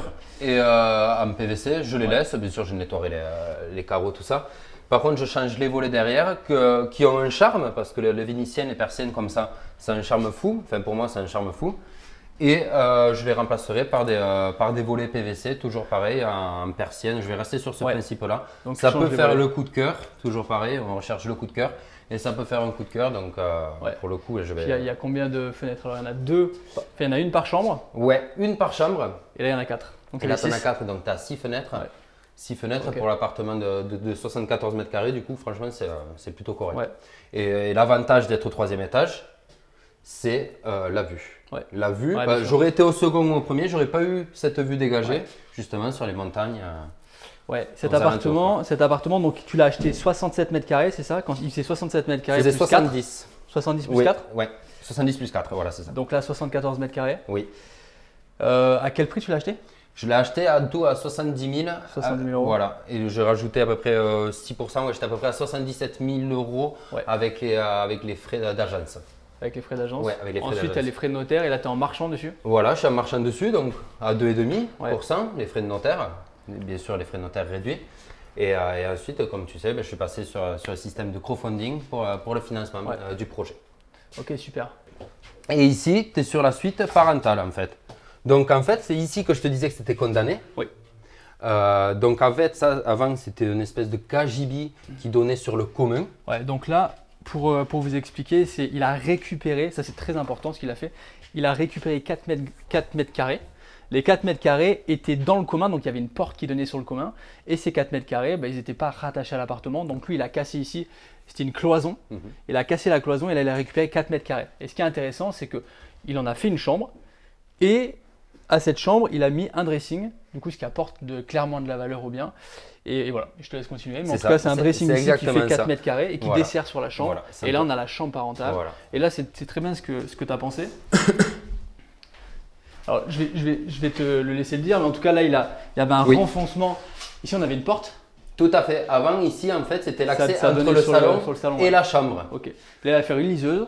Voilà. Il va mettre des planches en bois de Tout sorte à à, fait. que ça apporte de la valeur à la chambre. Exactement. Et puis voilà, c'est toujours bien d'avoir Voilà. des choses En pour. fait, voilà, c'est une petite coiffeuse que je vais y faire.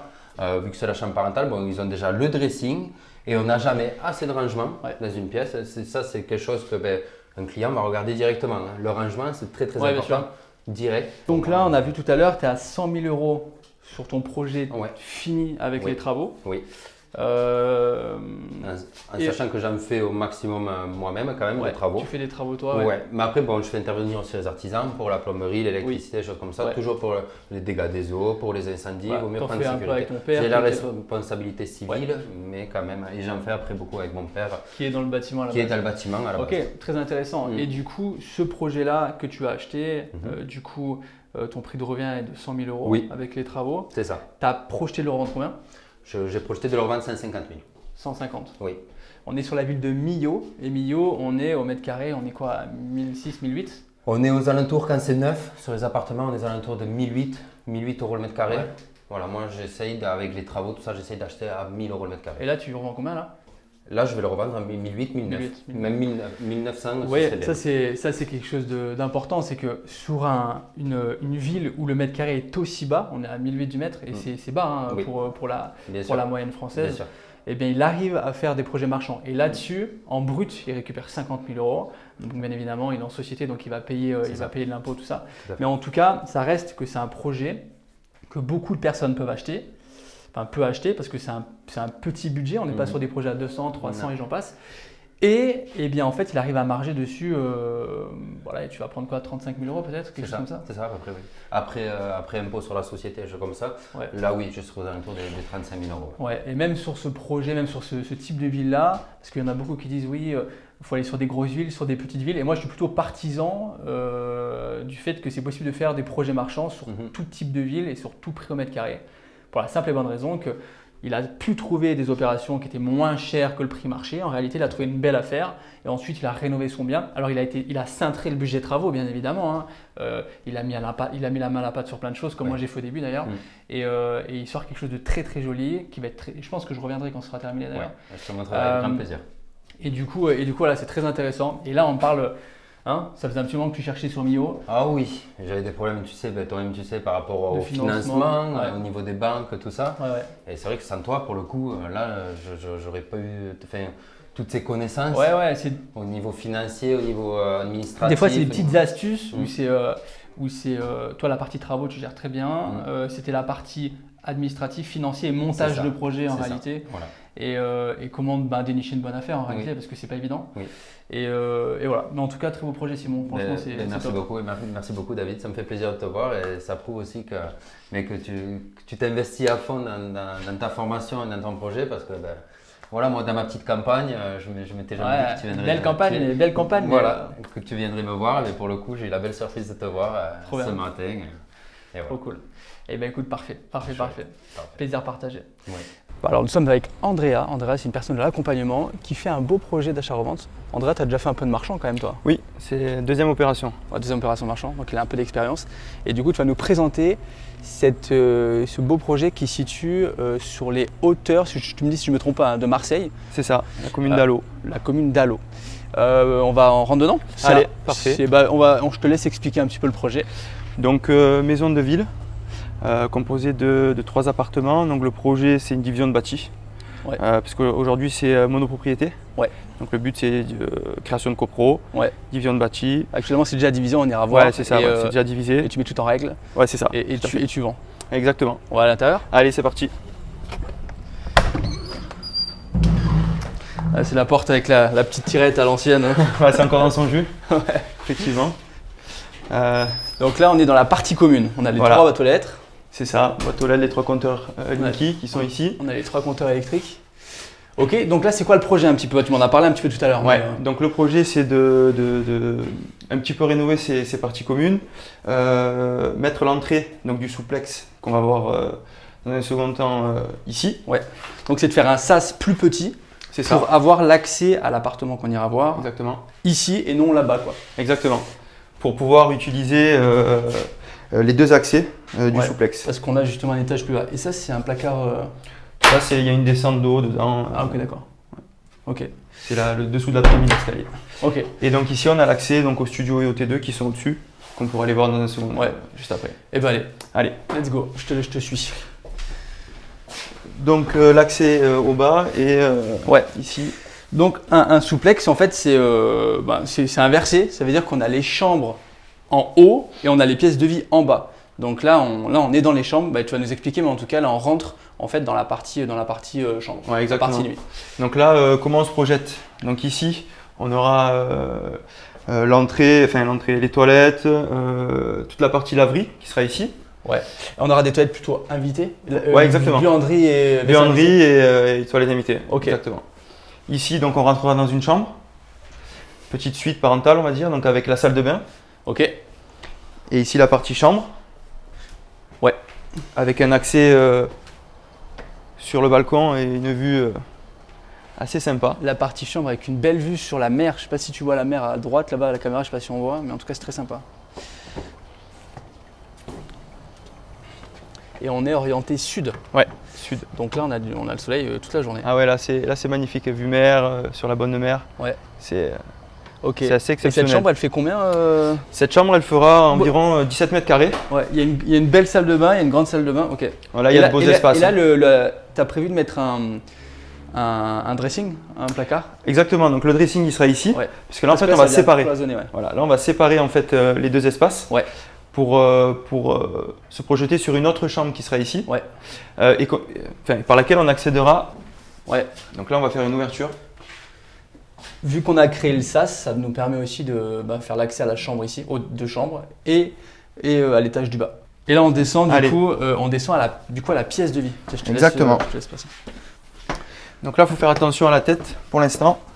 L'accès il est un petit peu compliqué, mais Donc là, c'est bien dans son jus, comme vous pouvez le constater. Ouais, c'est bien dans son jus, mais il y a quand même des volumes intéressants. Là, il y a les mêmes volumes qu'en haut, donc c'est-à-dire environ 70 mètres carrés. Ouais, et il y a une belle hauteur sous plafond quand même. Exactement. Donc nous, ce qu'on a fait pour pré-commercialiser, c'est qu'on a fait des projets, des projetés 3D. Ouais. Et on a imaginé un petit peu toutes les pièces. Donc, en fait, l'escalier qui descendra ici, là où tu te trouves, ça sera la cuisine, dans l'angle. D'accord. Ici, il y a la partie on va dire buanderie où tu pourras faire un second WC. Buanderie, cellier, ouais. Buanderie, cellier, rangement, etc. D'accord. Ensuite, ici, ce sera la partie salon. Ok. Avec la table à manger ici. Ah ouais, c'est très sympa. Hein. Donc, il faut imaginer avec des lumières, les spots, etc. Ouais. On va essayer de garder le mur en pierre. Fou, là. Ça a été fait par les anciens propriétaires pour isoler. C'était, tu sais, l'isolation à 1 euro là. Ouais. Voilà, donc ils en ont profité. Ça isole, c'est thermique et au niveau du bruit aussi un petit peu. Ouais. Et en dessous, on a le plancher bois normalement. Le plancher donc bois toi, tu viens plaquer dessus dans l'idée si tu fais les travaux. Ouais, moi je viens plaquer entre les poutres en bois pour essayer de garder un peu le charme et moins de perte de hauteur. Quoi. Exactement. Ok, elles ont été traitées, tu vois. Ouais, elles ont été traitées, ouais, tout à fait. Ok. Donc ça c'est salon à manger, on va dire. Ouais, la pierre là, c'est très joli. Hein. Ouais, c'est sympa. On va essayer de la garder, de faire à la chaux. C'est vrai que ça donne du charme. Ouais. Ça c'est. Et ici du coup. Donc ici, alors c'est un petit peu plus bas de plafond. Donc là, on fera des marches. Hein. Ici, moi j'ai imaginé donc là des, tu sais les comment dire, garde-corps. Les garde-corps en verre là. Ouais. Bien sympa. Partie bureau, choses comme ça ici. Ok, donc mezzanine, bureau, coin lecture, enfin. Voilà. Ok, pas difficile de se projeter quoi. Voilà. Et donc on a en dessous. C'est fou, est-ce qu'ils ont commencé les travaux quand même hein mais en fait, ils ont toujours souhaité aménager cet espace. Ouais. Mais en fait, ils voulaient en faire un second appartement. Si D'accord. Sauf que ça a été refusé par la mairie parce que au niveau du PLU, il faut des places de parking. Ouais. Donc c'est pour ça que moi, je me suis plutôt projeté sur un agrandissement d'appartement. Donc je ne crée pas de nouvel appartement. Ouais. Et au niveau du PLU, tu n'as pas besoin de place de parking pour agrandir, jusqu'à une certaine limite. Et on est dans la limite. Ouais. Donc c'est là la plus-value du projet en fait. Et avec le jardin, il y a beaucoup de pièces ou peut-être la salle à manger en fait. La salle à manger là-haut, tu voulais la faire? En fait, dans les projections 3D, on a mis une table en haut. Ouais. Voilà, mais tu peux la mettre ici aussi. Ouais. Moi j'avais imaginé une banquette là, tu vois, une banquette. Utiliser ça, le faire ici. Après, il y a plein d'idées. Ouais, il y a de la place. Il y a de la place. Il y a de la place. Et là, on a le jardin de 50 mètres carrés. Exactement. Là, on a le petit plus. Donc là, c'est toujours pareil. Bon, là, il y a un peu des arbres, mais si on les taille un petit peu, on a vraiment une belle vue. Ouais, c'est les arbres du voisin. Alors, ceux-là, oui. Ils dépassent un peu, donc ça. Et celui-là, par contre, il est à nous, là, derrière toi. Ouais. Donc là, il faut s'imaginer géotextile. Gazon synthétique, petit jacuzzi ou. Ouais, carrément. Un espace. En tout cas, c'est sympa. C'est le toilette des chiens pour le moment. Pour l'instant, Pour l'instant, il faut faire attention où tu marches. Ouais, c'est clair. Mais c'est vrai que de plus en plus, les gens ont besoin d'extérieur. Et oui, bien sûr. Mais pas forcément des grands extérieurs. Non. Parce que l'entretien, c'est pas évident. Et ok, franchement, c'est très très bien. Là, il faut s'imaginer qu'on est en pleine ville, cœur de centre-ville. Et on a quand même un jardin exposé sud de 50 mètres carrés. Ah ouais, c'est clair. Sur un T4. Avec une très belle vue. Et là, du coup, alors on verra tout à l'heure les chiffres, mais le projet, tu l'achètes combien actuellement? Alors moi, le projet, je l'ai signé à 385. 385. Négocié à 385. Ouais, il était en vente à combien? Il était à 420. 420, achat à 385. Et cet appartement, une fois déjà en l'état, tu le vends combien? Là, il est pré-commercialisé à 299 000 euros, 300 000 euros. Ok, donc tu rembourses une grosse partie de ton acquisition. Là, une bonne partie, tout à fait. Sachant qu'il y a deux appartements. Sachant qu'il y a encore un T2 de 53 mètres carrés et un studio qui a été vendu 93 000 euros. Ouais. Enfin, qui a été vendu, pour lequel on est sous promesse avec un dossier qui est déjà validé au niveau bancaire. Le studio plus cet appartement en l'état, ça te rembourse ton projet. Exactement. Et ensuite, le T2, c'est la marge. Le T2, il est en précommande à 217 000 euros. 217. Ouais. Beau projet. Ça sera sympa quand. Ça sera. Ouais, beau projet pour l'instant. je crie pas victoire trop vite. Ouais, non, c'est sûr. Parce qu'on sait comme c'est. C'est sûr, c'est sûr. Et du coup, ok, très bien. Et là, rénové, tu comptes le vendre combien celui-là? Alors celui-là rénové, donc moi j'ai fait des devis. Ouais. On a en gros… Des avis de valeur, tu veux dire, ou des Non, des devis travaux. Ok. J'ai fait des devis travaux. On a environ 90 000 € de rénovation pour rénovation totale. C'est quelle surface? Totale. Alors on a environ 135 mètres carrés. Alors, nous sommes arrivés sur le toit de terrasse de l'appartement du T2. Et donc, ça fait une plus-value de dingue en vrai. Ah ben là, c'est extraordinaire la vue.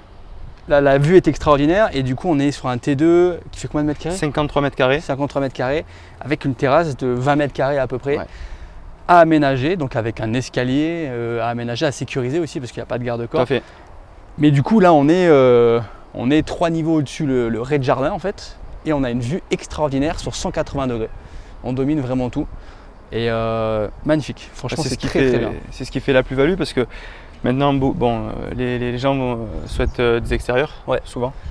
Et là, du coup, on remplit un peu tous les critères, quoi. Et puis c'est large, quoi. Ouais, là, tu peux faire quelque chose de sympa. Et là, l'escalier, du coup, il viendrait par là, quoi. Exactement, là, il faudrait créer un Velux. Ouais. Avec l'escalier qui arriverait ici.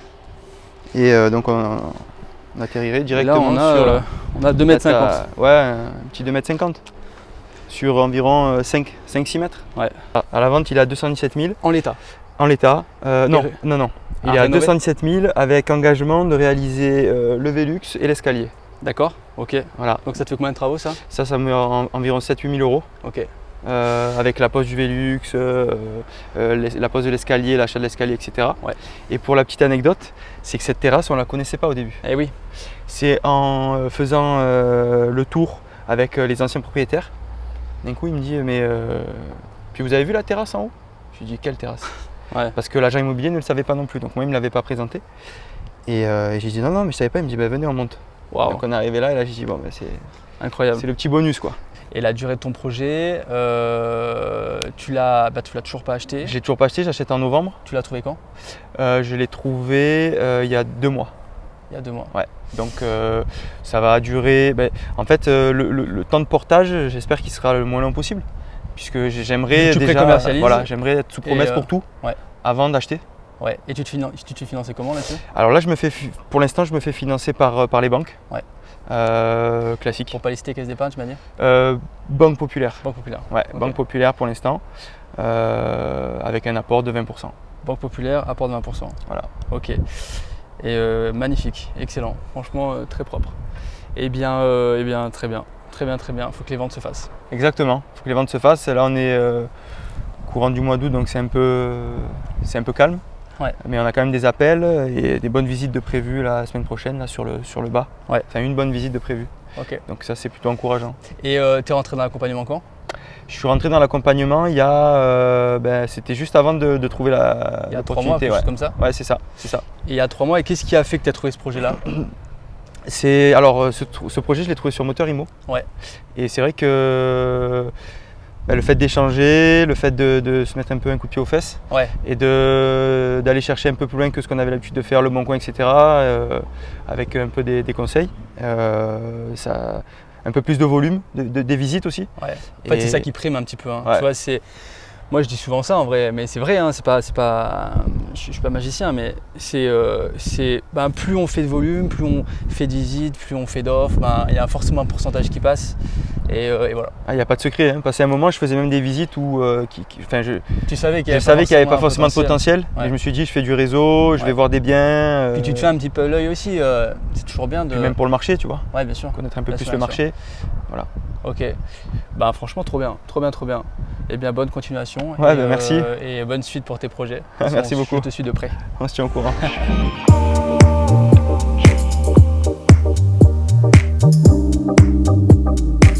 Alors bienvenue dans un de mes projets. Encore une fois, c'est pas un projet marchand, mais au moins ça aurait pu être un projet marchand, parce qu'on peut quand même faire une plus-value ici.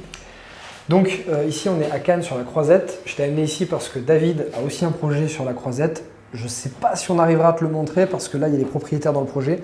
Il vient juste de le signer. Voilà, on verra surprise quand on fera en montage, on verra ce qu'on peut faire.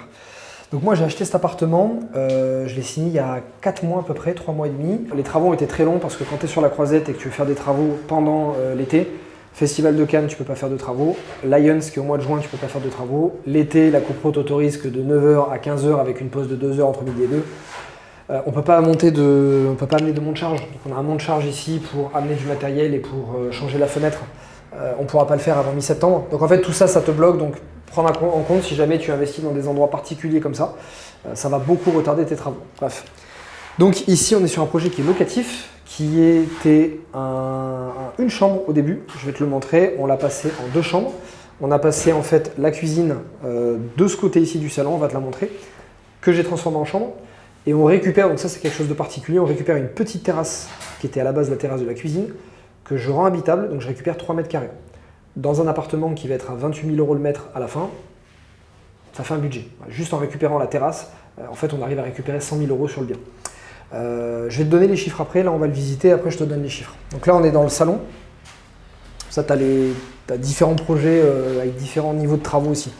Ouais. Là on est dans le salon. C'est une amie à moi architecte qui a fait les plans. D'ailleurs, je te montrerai les après si tu veux ici, parce qu'on n'aura pas fini les travaux quand on va poster la vidéo. Elle travaille pour un très gros cabinet à Monaco qui font du luxe, du très beau.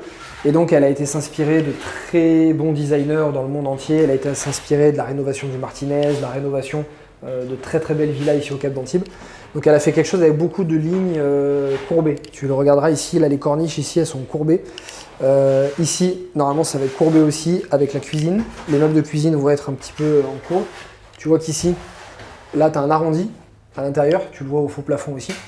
Donc, tout ça, ça donne des lignes différentes qui sont un peu plus modernes. Là, on a un artisan qui est encore en train de travailler. Ça, c'était la cuisine. Donc, si tu vois la cuisine, ici, on avait la cuisine qui arrivait juste là. La cloison arrivait ici. Donc en fait on avait un petit espace, donc on a cassé la cloison pour venir gagner un peu en espace, la chambre de derrière était trop grande, donc on a récupéré un peu sur la chambre de derrière. Là on a une chambre juste ce qu'il faut, je crois qu'on est pile à 9 mètres carrés juste pour dire qu'on a une chambre. On a la salle de bain, donc sur cette fenêtre, on va récupérer cette terrasse là, ici. Donc là tu vois ici on a un peu plus de 3 mètres carrés, on va venir fermer là et là on va avoir une salle de bain. Et en fait, ce qui est intéressant, c'est que quasiment tous les voisins au-dessus ont déjà fait. Donc ça a déjà été accepté par la CoPro. Je le savais aussi quand j'ai acheté le projet que ça allait être accepté parce que tout le monde l'avait fait. L'agent immobilier m'en a parlé de suite, c'est quelque chose qui était normal. Donc quasiment tout le monde a mis sa salle de bain ici. Donc on aura salle de bain avec double vasque. Ici, première chambre, on a un petit espace ici pour mettre un fauteuil, un tapis. Une grande baie vitrée. Ce qui est plutôt cool, sur la croisette, les vues des fois de derrière sont pas top. Tu es dans la pleine ville et tu as des immeubles qui sont pas très beaux. Là, on a une église qui est juste derrière, donc c'est assez cool. Comme la clientèle est plutôt âgée, celle qui va soit acheter le bien, soit le louer, je pense qu'ils ne seront pas insensibles à l'église de derrière. Puis là, on a le lit qui va venir juste ici, donc on a juste la place pour un lit double 160, avec juste la place qu'il faut pour mettre 2 tables de chevet de chaque côté. Voilà.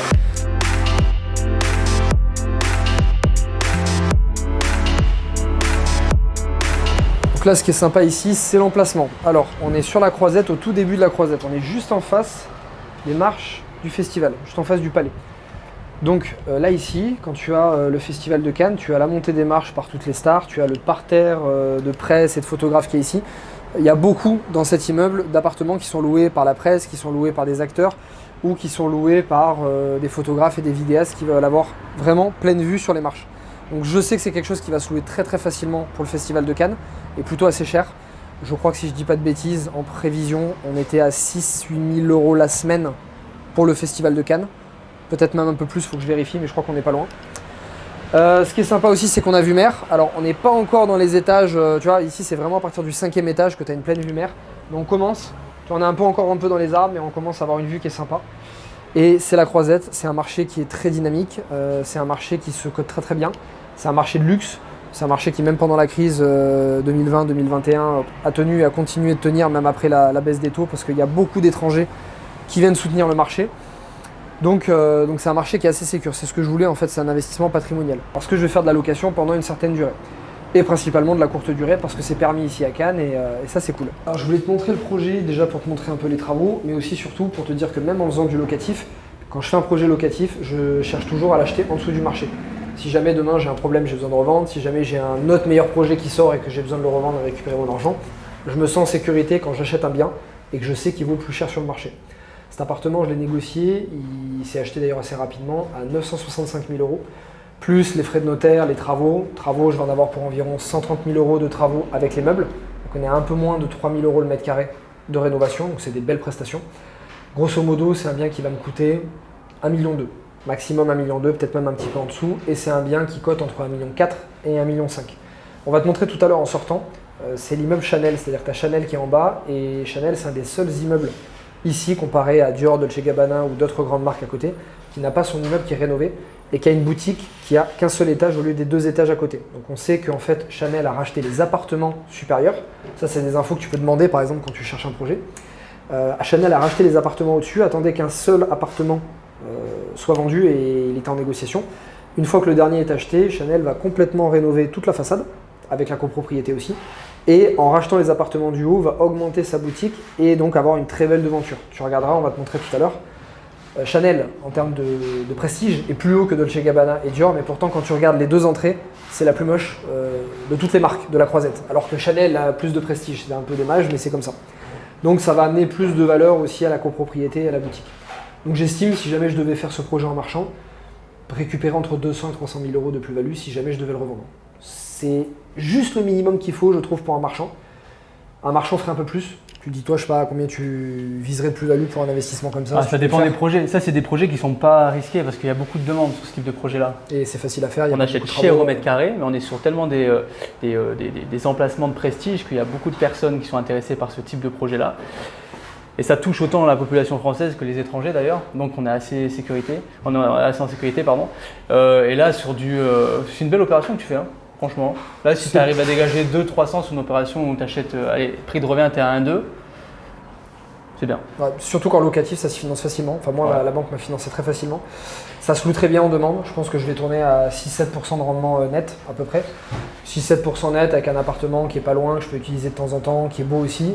En rendement de mon capital, peut-être en 2 ans, 3 ans, j'ai récupéré mon apport. Ouais.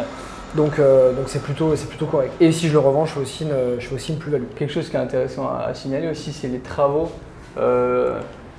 Quand on fait des travaux à 3000 du mètre, eh bien, on peut se permettre des choses que tu n'as pas sur de la réno à 700, à 1000 € du mètre. Ouais. Et donc là, on a des décrochés de faux plafonds, on va avoir de la LED qui s'est intégrée de partout, on a des spots qui seront différents que ce qu'on retrouve dans de la réno standard. On a des décrochés en dessous de la plainte, on a ces arrondis, ça c'est du travail qu'on ne voit pas comme ça. Tous les murs sont lissés, ils ne sont pas juste peints. Tu sais. Tous les murs sont enduits et ensuite sont poncés et puis sont peints. Donc non, on touche de la belle rénovation, c'est bien. Et tu regarderas, alors je les ai mis sur les plans après, ce qui est sympa c'est qu'en fait, la déco, un petit peu comme chez moi, comme je t'ai montré tout à l'heure, la déco se fait par les matériaux qui sont déjà incrustés. Ouais. Tu n'as pas besoin d'aller accrocher 50 bibelots, etc. Et là en fait, ce qu'on va faire, c'est qu'on va intégrer directement un banc en bois qui va venir jusqu'ici à peu près. Ouais. La table va venir exprès devant. Et donc en fait, tu gagnes de la place, tu n'as pas besoin de rajouter des chaises. Tu gagnes de la place, c'est directement incrusté au mur. Et en fait, ta table, tu es obligé de la mettre là. C'est-à-dire qu'en fait, la table fait partie de la décoration, le banc fait partie de la déco. Ouais. Et c'est un peu pareil ici. Par exemple, toute la cuisine ici, elle va être en bois. C'est une très belle cuisine de qualité. Et comme les meubles, c'est mon archi. Alors elle a été chopée des trucs à Maison du Monde ou à des grandes surfaces un peu premium. Mais 2-3 pièces, elle a été déchopée chez des gros designers. Je sais que j'ai une lampe par exemple qui coûte 1 800 € parce que c'est une lampe de designer et elle m'a dit cette lampe-là, tu la mets. Les connaisseurs en design, ils vont se dire ah c'est la marque, je ne me rappelle plus la marque, c'est chez un tel, c'est tel designer qui l'a fait, donc c'est une personne qui a du goût. Et en fait voilà, quand tu es dans ce niveau de prestation et de clientèle, tu vas chercher des choses très nichées, même si ça coûte cher, parce que les gens vont avoir l'œil. C'est une clientèle assez âgée, c'est une clientèle qui a l'habitude des hôtels de luxe, qui a l'habitude d'un service de luxe. Et donc quand ils arrivent ici, ils vont être sensibles à ce niveau de détail, à des finitions, des angles qui sont parfaits, avec des pièces qui ont été nichées chez des designers internationaux, des gens qui peuvent connaître. Et ça fait une histoire en fait quand tu veux vendre ou louer ton bien. Ouais, tout à fait. Voilà. Bah écoute, parfait pour ça. Ce qu'on va faire, on va retourner chez moi. Non, du coup, si on a pu aller voir son projet, on te le montre. Ouais, le projet, là actuellement, c'est un projet où il y a encore du coup les propriétaires. Il n'est pas encore acheté. Tu as dit qu'il était acheté. Je l'achète justement. Pourquoi je le montre pas parce que... Tu as signé le compromis ? J'ai signé le compromis. Ah oui, ok. Ouais. Je pensais que c'était signé. La réitération, je la signe dans quelques semaines et tant que le projet n'est pas bouclé, je ne le montrerai pas. Faut pas montrer. Mais c'est le même projet. Il est plus grand. Il fait 88 mètres carrés. Il est un peu plus loin sur la croisette. Et voilà, et il est pareil, 3e étage, il y a une vue mer, donc on n'a pas le palais, il y a une belle vue mer. Et pareil, c'est un 2 chambres, mais je le montrerai plus tard. Ouais, tu as les chiffres un peu sur celui-là, vu que tu ne montres pas, qu'on ne sait pas lequel c'est. Acquisition 1,3. Ouais. Avec la réno, 1,6 avec les frais notaires, donc 1,6 le prix de revient. En gros, on achète 24 du mètre, on achète 14 du mètre et on revend 24 du mètre. Ok. Voilà, il y a les travaux, on a 3000 de travaux au mètre carré sur cet appartement-là. À quel étage? On est au 3e étage. 3e et vue mer aussi. Ouais, on est juste en face du port Conto, donc on est plus côté Palm Beach d'ailleurs qui commence à bien recoter parce que du coup il y a des travaux énormes au Palm Beach. Ils sont en train de rénover. D'ailleurs, il y a pas mal de personnes qui maintenant qui se focalisent beaucoup sur ce secteur-là. Et du coup, on a une vue mer sur les palmiers. Bon, on est sur la cime des palmiers et ça rend vachement bien et ça va être pareil une très belle rénovation. Je regarderai ton immeuble, on ne le dira pas pour le moment, mais j'ai failli acheter 2 projets marchands l'année dernière avec le Club 40. C'est un club business que j'ai avec qui on fait des deals ensemble. Il y en a 2 qui sont passés, un qui était vendu par un marchand très connu d'ici, qui était un peu surcoté, donc je ne l'ai pas acheté. D'accord. Et le deuxième, on n'était pas loin, il y a quelqu'un qui est venu faire une offre juste un peu au-dessus de moi. Et finalement, on a failli partir en conflit d'avocats parce que avec mon offre était signée et enfin bref, il y a eu un petit bisbis comme ça. On était vraiment à 2 doigts de l'acheter. Ah ouais. Et je pense que c'est pas loin parce qu'on était vu Port Conto. Par contre, on était, je crois, en dernier étage. On avait une grande terrasse de 80 ou 100 mètres carrés. Donc il était. L'acquisition, c'est à combien? Il était très beau. À plus de 5, non? On était quasiment à 3. Ouais, 3. Ouais. On est cassé, parce qu'on était à 160 mètres carrés. Il y avait 4 pièces. Terrasse de quasiment 100 mètres carrés. Dernier étage, donc tu avais vu sur toute la croisette, le festival ensemble, enfin au bout. Le palais des festivals au bout et le Port Conto devant. Ouais, donc c'est un truc sympa. Très très beau. Ouais. Bon. Bah, on le montrera. Tu me diras dans les commentaires si tu veux une prochaine vidéo. On fera dans 6 mois par exemple la fin de celui-ci, la fin du tien qui sera terminé. Ouais, carrément. Ouais. Et le milieu de la maison de Mougins. Allez, voilà. Allez, à toutes. Très bien.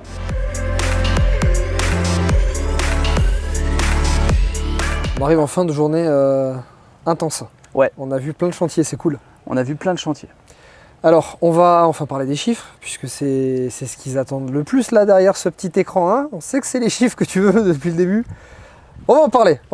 Alors, donc on va pas passer en revue tous tes projets, parce qu'il y en a beaucoup, et sinon ça fait une vidéo de 2 heures. Puis t'en verras un petit peu plus dans le live qu'on va te donner prochainement. Je me suis dit, ça peut être bien de faire 4 projets. Les chiffres de ton premier, les chiffres du plus petit, du plus gros, et du plus rentable ou plus rapide, tu vois, celui qui t'a demandé le moins d'énergie et avec lequel tu as gagné le plus d'argent. Ouais, carrément. Alors, mon premier projet, ça a été la réhabilitation d'une maison. Pour faire simple, j'ai acheté une maison de 100 mètres carrés et il y avait un garage avec une belle hauteur sous plafond de 100 mètres carrés. Du coup, j'ai réhabilité la maison, elle était toute pourrie. Hein. J'ai réhabilité la maison, vous verrez les photos d'ailleurs, les vidéos. J'en ai fait une maison de 200 mètres carrés avec une piscine, jacuzzi, salle de cinéma, avec une très belle vue. Une salle de cinéma dans une maison de 200 mètres? Ouais. À Grenoble? Ouais. T'as vendu ça combien? J'ai vendu ça à 700. Putain, une salle de cinéma dans une maison de 700, je crois que j'ai jamais vu. Ouais, bah, salle de cinéma, pas la salle de cinéma. Avec, bah oui, bien sûr, mais bon, quand même, salle de cinéma quoi. Bah c'était très stylé, ouais, c'était très très sympa. Okay. Alors moi, c'était très bien. Et du coup, belle vue panoramique à 180 degrés même plus, sur les Alpes et tout, c'était super. Donc ça, c'est ma première année. C'est un projet que j'ai fait la première année, où là, du coup, acquisition 250 avec les frais de notaire. 200 000 de travaux, donc ça m'est revenu à 450 et je l'ai revendu 700, donc ça fait 250 de plus-value. Délai pour toute l'opération de l'achat jusqu'à la vente? Ça allait assez vite, j'ai dû mettre 8-10 mois pour faire les travaux, ouais. Ça a été vite, ouais. Bon, la promesse du coup de faire 250 000 en moins de 12 mois. C'est pour ça que c'est ce que je dis, ouais. Ça reste que c'était un beau projet, mais j'avais beaucoup moins de connaissances que maintenant en réalité. Et c'est celui que tu as fait en associé? Non, ça tu as trouvé seul, tu as tout fait seul. Ouais. Et c'est quoi ce que tu as apporté comme fonds? Donc pour rappel, à ce moment-là, tu étais conducteur de travaux. Ouais. Donc tu gagnais à peu près 2000 par mois. Alors là, j'étais conducteur de travaux, j'avais à peu près 2005 ok. de revenus par mois. Et là, moi, j'avais pas d'argent de côté. Donc là, c'était uniquement financement bancaire. T'as dit quoi? T'as dit que c'était une résidence principale? Résidence principale. Là, c'est une opération d'ailleurs, c'est pour ça que dessus, je suis resté un petit moment dedans, attention, hein, mais c'est un projet que j'ai pas eu d'impôt dessus, donc c'est pour ça que j'ai autant margé et que c'était une belle opération. Ouais. Mais ça, c'est possible à beaucoup de personnes. Alors, ça reste que j'ai emprunté 450 000 €. D'accord, t'as mis combien en apport au départ? J'ai rien mis. T'as financé à 110%? J'ai financé à bloc, ouais. Sympa. Ouais. Ok, donc ça c'était la première opération. Ça c'était la première opération. Très belle opération, parce que du coup 250 000 de gains pour 450 000 d'investis. Enfin, techniquement zéro investi pour toi. Ouais, ça m'a bien fait démarrer. Ça m'a bien fait démarrer. Je veux bien le croire. Mais en contrepartie, j'étais sur ma plus petite opération que j'ai fait jusqu'à maintenant. C'est une opération pareil sur Grenoble, 4e étage sans ascenseur. J'ai acheté 35 mètres carrés, tout pourri. Chambre de bonne, 2,05 m de hauteur sous plafond, vraiment le truc pas dingue. Et du coup, c'est le premier projet que j'ai fait en marchant. Donc après TRP? Pendant. Ouais, pendant en même temps, d'accord. Donc là, ouais. c'est la deuxième OP, c'est la plus petite, celle dont tu me parles maintenant. C'est la plus petite. Ok. Achat 88, on est arrivé à 100 000 € avec frais d'agence et frais de notaire. Donc acquisition 100 000 €, 30 000 de travaux. C'est un projet qui m'est revenu à 130 000 € et je l'ai revendu 203 000 €. Donc il y a eu 70 000 € brut à peu près sur l'opération. Et le financement est en totalité avec une plateforme de crowdfunding. Ok. 100%. 100%. Ouais, maintenant c'est un peu compliqué. Parce Nous, que on peut le faire, ça dépend de l'expérience, du bien, des bons projets. Et toi, le faire en premier lieu, d'où l'importance du crowdfunding, même si le financement te coûte un peu plus cher, c'est te prêter dans des conditions où personne n'aurait pu te prêter. Exactement, tout à fait. Sinon, ça aurait été plus compliqué. Et combien de délais pour faire stopper? Et 6 mois. 6 mois, ça a été pré-commercialisé en plus. Ça veut dire que du moment de l'acquisition jusqu'à la revente, donc j'ai acheté, il y a eu, je crois qu'il y a eu 3-4 mois de travaux et ensuite j'ai revendu. Donc j'ai pré-commercialisé, j'ai vendu les appartements sur plan. Et ensuite dès que les travaux étaient terminés. Et tu avais combien d'appart là-dessus? 2 apparts, 2 apparts sur 35 mètres carrés. T'as divisé? Ouais. D'accord, c'est vrai que t'as pas précisé là. Ouais, 35 mètres carrés, chambre de bonne. J'ai fait un petit appart de 26 mètres carrés. 26 mètres carrés un T2 et l'autre je crois qu'il faisait 11 ou 12, donc il y avait un peu plus de 35 mètres carrés, il devait y avoir 40. D'accord. Et là, là c'est génial, donc du coup déjà on est sur du petit budget, donc ça reproductible par tout le monde. Ah oui, carrément. En plus de ça, t'as pas de capital, donc t'as fait financer par le crowdfunding. On n'y pense pas forcément, nous on le vulgarise encore plus depuis un an avec Tokimo, mais avant ça les gens n'avaient pas forcément le réflexe du crowdfunding. Ouais. Donc toi tu as été chercher notre option parce que bancaire tu savais que c'était pas possible. On a l'option des investisseurs privés. Tu vas voir que c'est finalement du crowdfunding. Quand tu connais des gens, c'est finalement la même chose. Sauf que le crowdfunding te garantit l'OP, apporte des garanties et c'est plus facile, souvent plus rapide pour lever des fonds. Et donc facile, en montant, pas de capital et revente rapide. Donc en fait, c'est pour ça, à mon avis, que le crowdfunding t'a prêté, c'est que tu avais déjà vendu en pré-commercialisation. Exactement. C'est peut-être pour ça qu'ils t'ont financé sans apport. Exactement, ça les a rassurés. Là, ils ont quasiment pas de risque. Exactement, tu as tout à fait raison. Et tu as tout à fait raison. Mais pour rebondir là-dessus, j'avais très peu de connaissances en réalité, notamment sur le marché. Je connaissais personne qui pouvait m'apporter ce bien-là, donc je l'ai trouvé un peu par hasard.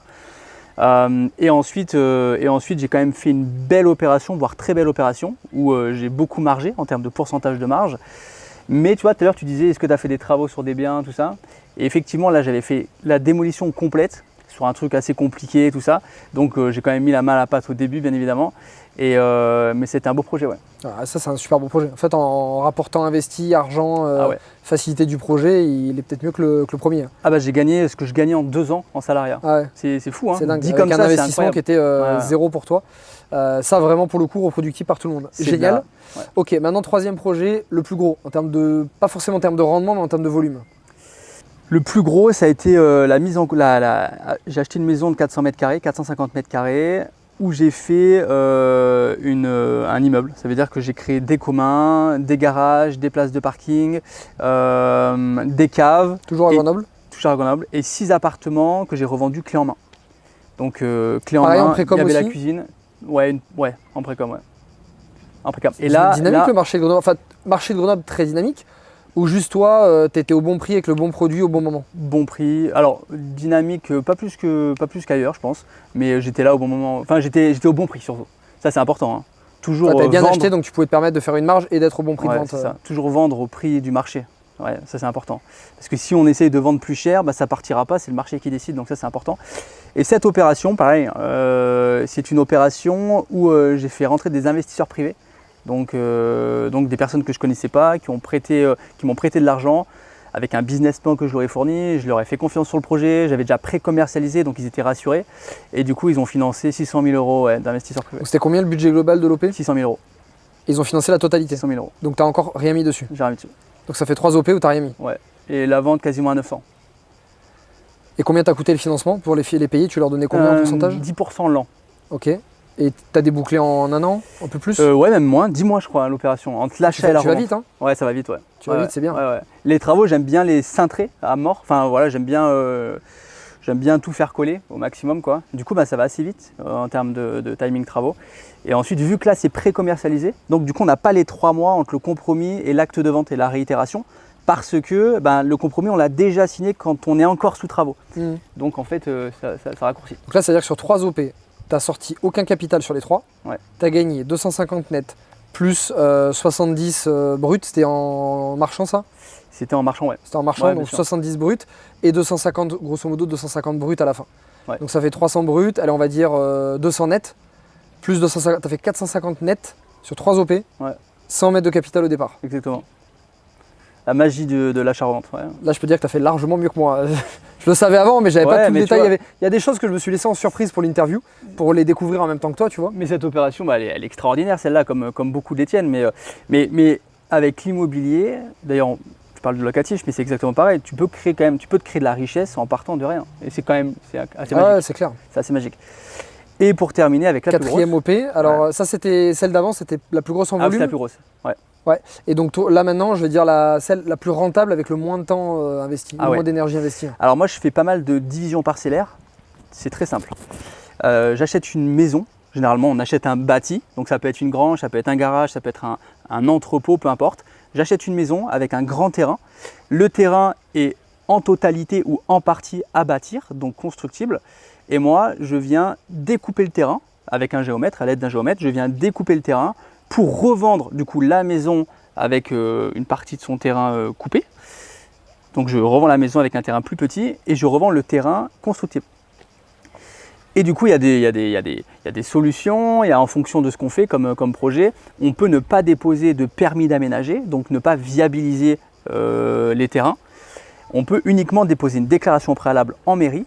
On fait passer un géomètre, du coup on divise, on fait un document d'arpentage et ainsi de suite, et on vend le terrain. Du coup, en fait, le temps passé sur ce type de projet est de 7 heures. Et donc l'opération la plus rentable, c'est 7 heures de temps et 100 000 € de plus-value. Ça t'a compté, combien tu as investi sur ce projet? J'ai mis 20% d'apport. 20% d'apport financé par la banque, crowdfunding? Banque, ouais. Banque, 20% d'apport, ça représente un montant global de combien? C'est très simple. Le projet terminé, on était à 200 000 €, 266 000 €. Donc c'est pas très gros. Ouais. C'est pareil sur une ville des Alpes. Voilà. Et la maison était toute pourrie, on revend une maison toute pourrie. Et 266 000 € pour le prix de revient complet du projet. Et la revente était à 370. Donc, ça fait 100 000 avec 40 000 investis. 100 000 avec 40 000 investis. Quelques heures de travail. En quelques heures de travail, c'est un projet qui est assez long parce que les personnes qui se positionnent sur le terrain ou sur la maison, eh bien, souvent ils ont un permis de construire à déposer et à purger de tout recours. Donc ça prend quand même du temps au final. Voilà, donc c'est pas beaucoup de temps investi. Mais ça prend du temps. J'en parlais beaucoup avec donc Patrick, le maître d'œuvre d'ici. Oui. Il faisait beaucoup ça et il me disait aussi que c'était les projets les plus rentables. Moi, pour le coup, j'ai jamais fait. J'ai jamais tombé dessus. Comme ça fait longtemps que je cherche plus d'affaires, je prends ce qu'on m'envoie. On m'a jamais envoyé ça. Et c'était pour lui ce qui était le plus rentable. Ça prend du temps, comme tu dis, pas beaucoup en temps investi, mais en temps sur la durée. Exactement. Pendant ce temps, tu peux faire d'autres projets. Ça te mobilise assez peu de fonds et de bande passante. Mais du coup, excellent. Donc là, tu as mis un peu de fonds, mais par contre, en temps investi, au niveau de la rentabilité de l'heure, tu étais probablement mieux que les autres projets. On passe pas de temps. Une fois qu'on a trouvé l'opération, c'est toujours pareil, hein, une fois qu'on a trouvé le bien, et bien après, tu fais bosser les autres, le géomètre, encore le notaire, 7 heures, etc. c'est maximum. Enfin, je veux dire, on fait passer un géomètre et on transmet les documents. Donc aujourd'hui, tu as fait une douzaine d'OP. Ouais. Revendu, je crois, une trentaine de lots, tu m'as dit. Ouais, 30-35, ouais. Et au total, ça représente combien de chiffre d'affaires généré et combien de marge nette? C'est une bonne question. Alors, ce qui est sûr, c'est que c'est une très bonne question. Les chiffres, c'est toujours des bonnes questions. Ouais. Ce qui est sûr, c'est que cette année, si je revends tous mes projets, alors là, on est quasiment fin 2024, donc les projets qui sont en cours cette année, il y en a une grosse partie qui seront revendus l'année prochaine. Mais avec les projets qu'il y a en stock et que je vais revendre, je serai à peu près je serai entre 5,5 millions et 6 millions de reventes. De CA, on parle. Hein. On est en CA, brut, c'est toute la revente. Et on marge au minimum à 20% sur les opérations. Donc voilà, il y a des projets où aussi, c'est important de le dire, où je suis associé. Des fois, c'est bien de s'associer, c'est intelligent parce qu'on s'associe avec des personnes qui ont de l'argent, on s'associe avec des personnes qui ont plus ou moins de temps, peu importe. On trouve les associés comme ça. Voilà. Mais du coup, sur la totalité, actuellement, je sais pas. Là, si tu revends les OP que tu as en cours, tu dirais un peu plus de 5 millions de CA pour combien? 1 million, 1,4 million à peu près de bénéfices? Ouais, on devrait être à 1 million, ouais, c'est ça, hein, entre 1,2 million, 1,4 million, 1,5 million, quoi. Ok, très bien. Donc voilà, c'est comme ça, les projets sont en cours et maintenant il faut que ça se vende, il faut que les projets se terminent, mais en tout cas c'est en cours. Et c'est quoi ta vision et tes objectifs projets pour les 2 prochaines années? Ouais, alors je veux pousser le marchand, il y a clairement quelque chose à faire. On est sur un marché actuellement où il y a des choses à faire, on est sur les banques qui réouvrent un petit peu les vannes. On a beaucoup d'organismes de financement comme les plateformes de crowdfunding qui sont là aussi pour assurer les soutiens financiers pour les marchands de biens. Donc on a des vendeurs qui ont peur, situation de guerre, situation politique instable, enfin instable pour la France, mais pas forcément instable pour d'autres pays au-delà de l'Occident. Et une actualité qui est un peu en notre faveur. Quand je dis en notre faveur, c'est que tu penses qu'elle est en ta défaveur, mais elle est en notre faveur parce qu'elle émet des doutes. Et quand il y a des doutes, il y a des bonnes affaires. Et donc des marchands comme David ou plein d'autres font des OP quand il y a des doutes. Le particulier qui ne se forme pas n'y va pas quand il y a des doutes, il y va quand c'est sûr. Et quand c'est sûr, tu fais pas de bonnes affaires. Ouais, c'est exactement ça. On a des biens qui sont à la vente, qui sont prêts à être négociés assez fort parce que les acquéreurs sont un peu frileux actuellement. Et du coup, nous, on arrive à négocier fort. Du coup, on fait des projets où on marche très fort, on marge bien. Et du coup, nous, on s'aligne à la revente sur le prix marché. Généralement, on sort quelque chose de joli quand même. On s'aligne au prix du marché. Et du coup, là, on trouve des acquéreurs avec des projets terminés. Donc ça, c'est la bonne chose. Donc, je vais développer le marchand à 200% sur les années à venir. Et je développe l'accompagnement qui me prend aussi de la place et du temps parce que j'aime faire ça. Donc, j'accompagne des personnes, comme j'ai dit tout à l'heure, sur 12 mois.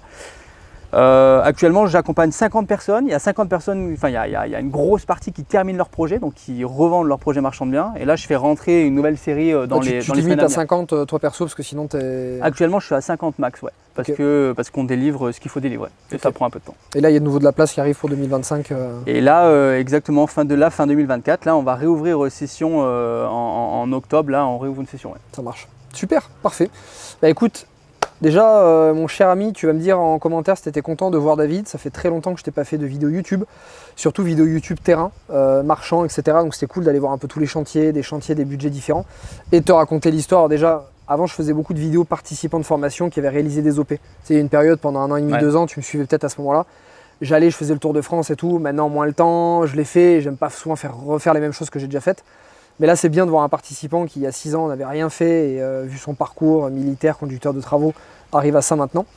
Et puis l'occasion de te montrer, comme j'ai dit, du terrain, ça faisait un moment que je ne l'avais pas fait. Donc tu me diras déjà si ça te plaît. Si ça te plaît, déjà on te montrera les résultats des projets de David et les miens dans quelques mois. Et je te trouverai d'autres participants, parce que des participants qui font du marchand, qui font du locatif, qui même m'ont dépassé, font des choses encore plus belles ou plus grosses que ce que je fais, il y en a maintenant tellement. Donc on peut t'en trouver à tous les goûts. Donc dis-moi dans les commentaires ce que tu veux. Alors on te fait le live avec David, on sera tous les deux, donc on va t'apporter, on a tous les deux des façons de bosser différentes, des compétences qui sont différentes sur des sujets différents. Donc on va t'apporter tout ça groupé. L'atelier, ça sera gratuit, ça va durer 1 heure, 1 heure et demie. Crois-moi, tu vas te régaler en termes de marchand et en termes d'actualité liée au marchand sur fin 2024, début 2025. Donc tu vas kiffer. Donc tu as l'inscription dans la description. Fatigué la fin de journée là. Tu as le lien dans la description, tu cliques dans la description, tu t'inscris gratuitement. Ça sera à 20h30 et on se retrouvera ensemble. On va te montrer plein de photos et vidéos encore que tu n'as pas vu là, sur des projets qu'il fait, des choses que je fais moi aussi, comment on voit l'année 2025 et ce qu'on va y faire et quelles sont les étapes pour faire des bons projets en 2025. Voilà, cher ami, j'espère que tu as kiffé cette vidéo. Comme d'habitude, mets un like parce que ça va pousser la vidéo et nous, ça nous donne envie de prendre ce temps-là pour la faire. Dis-nous en commentaire si tu as aimé et ce que tu aimerais voir pour la prochaine.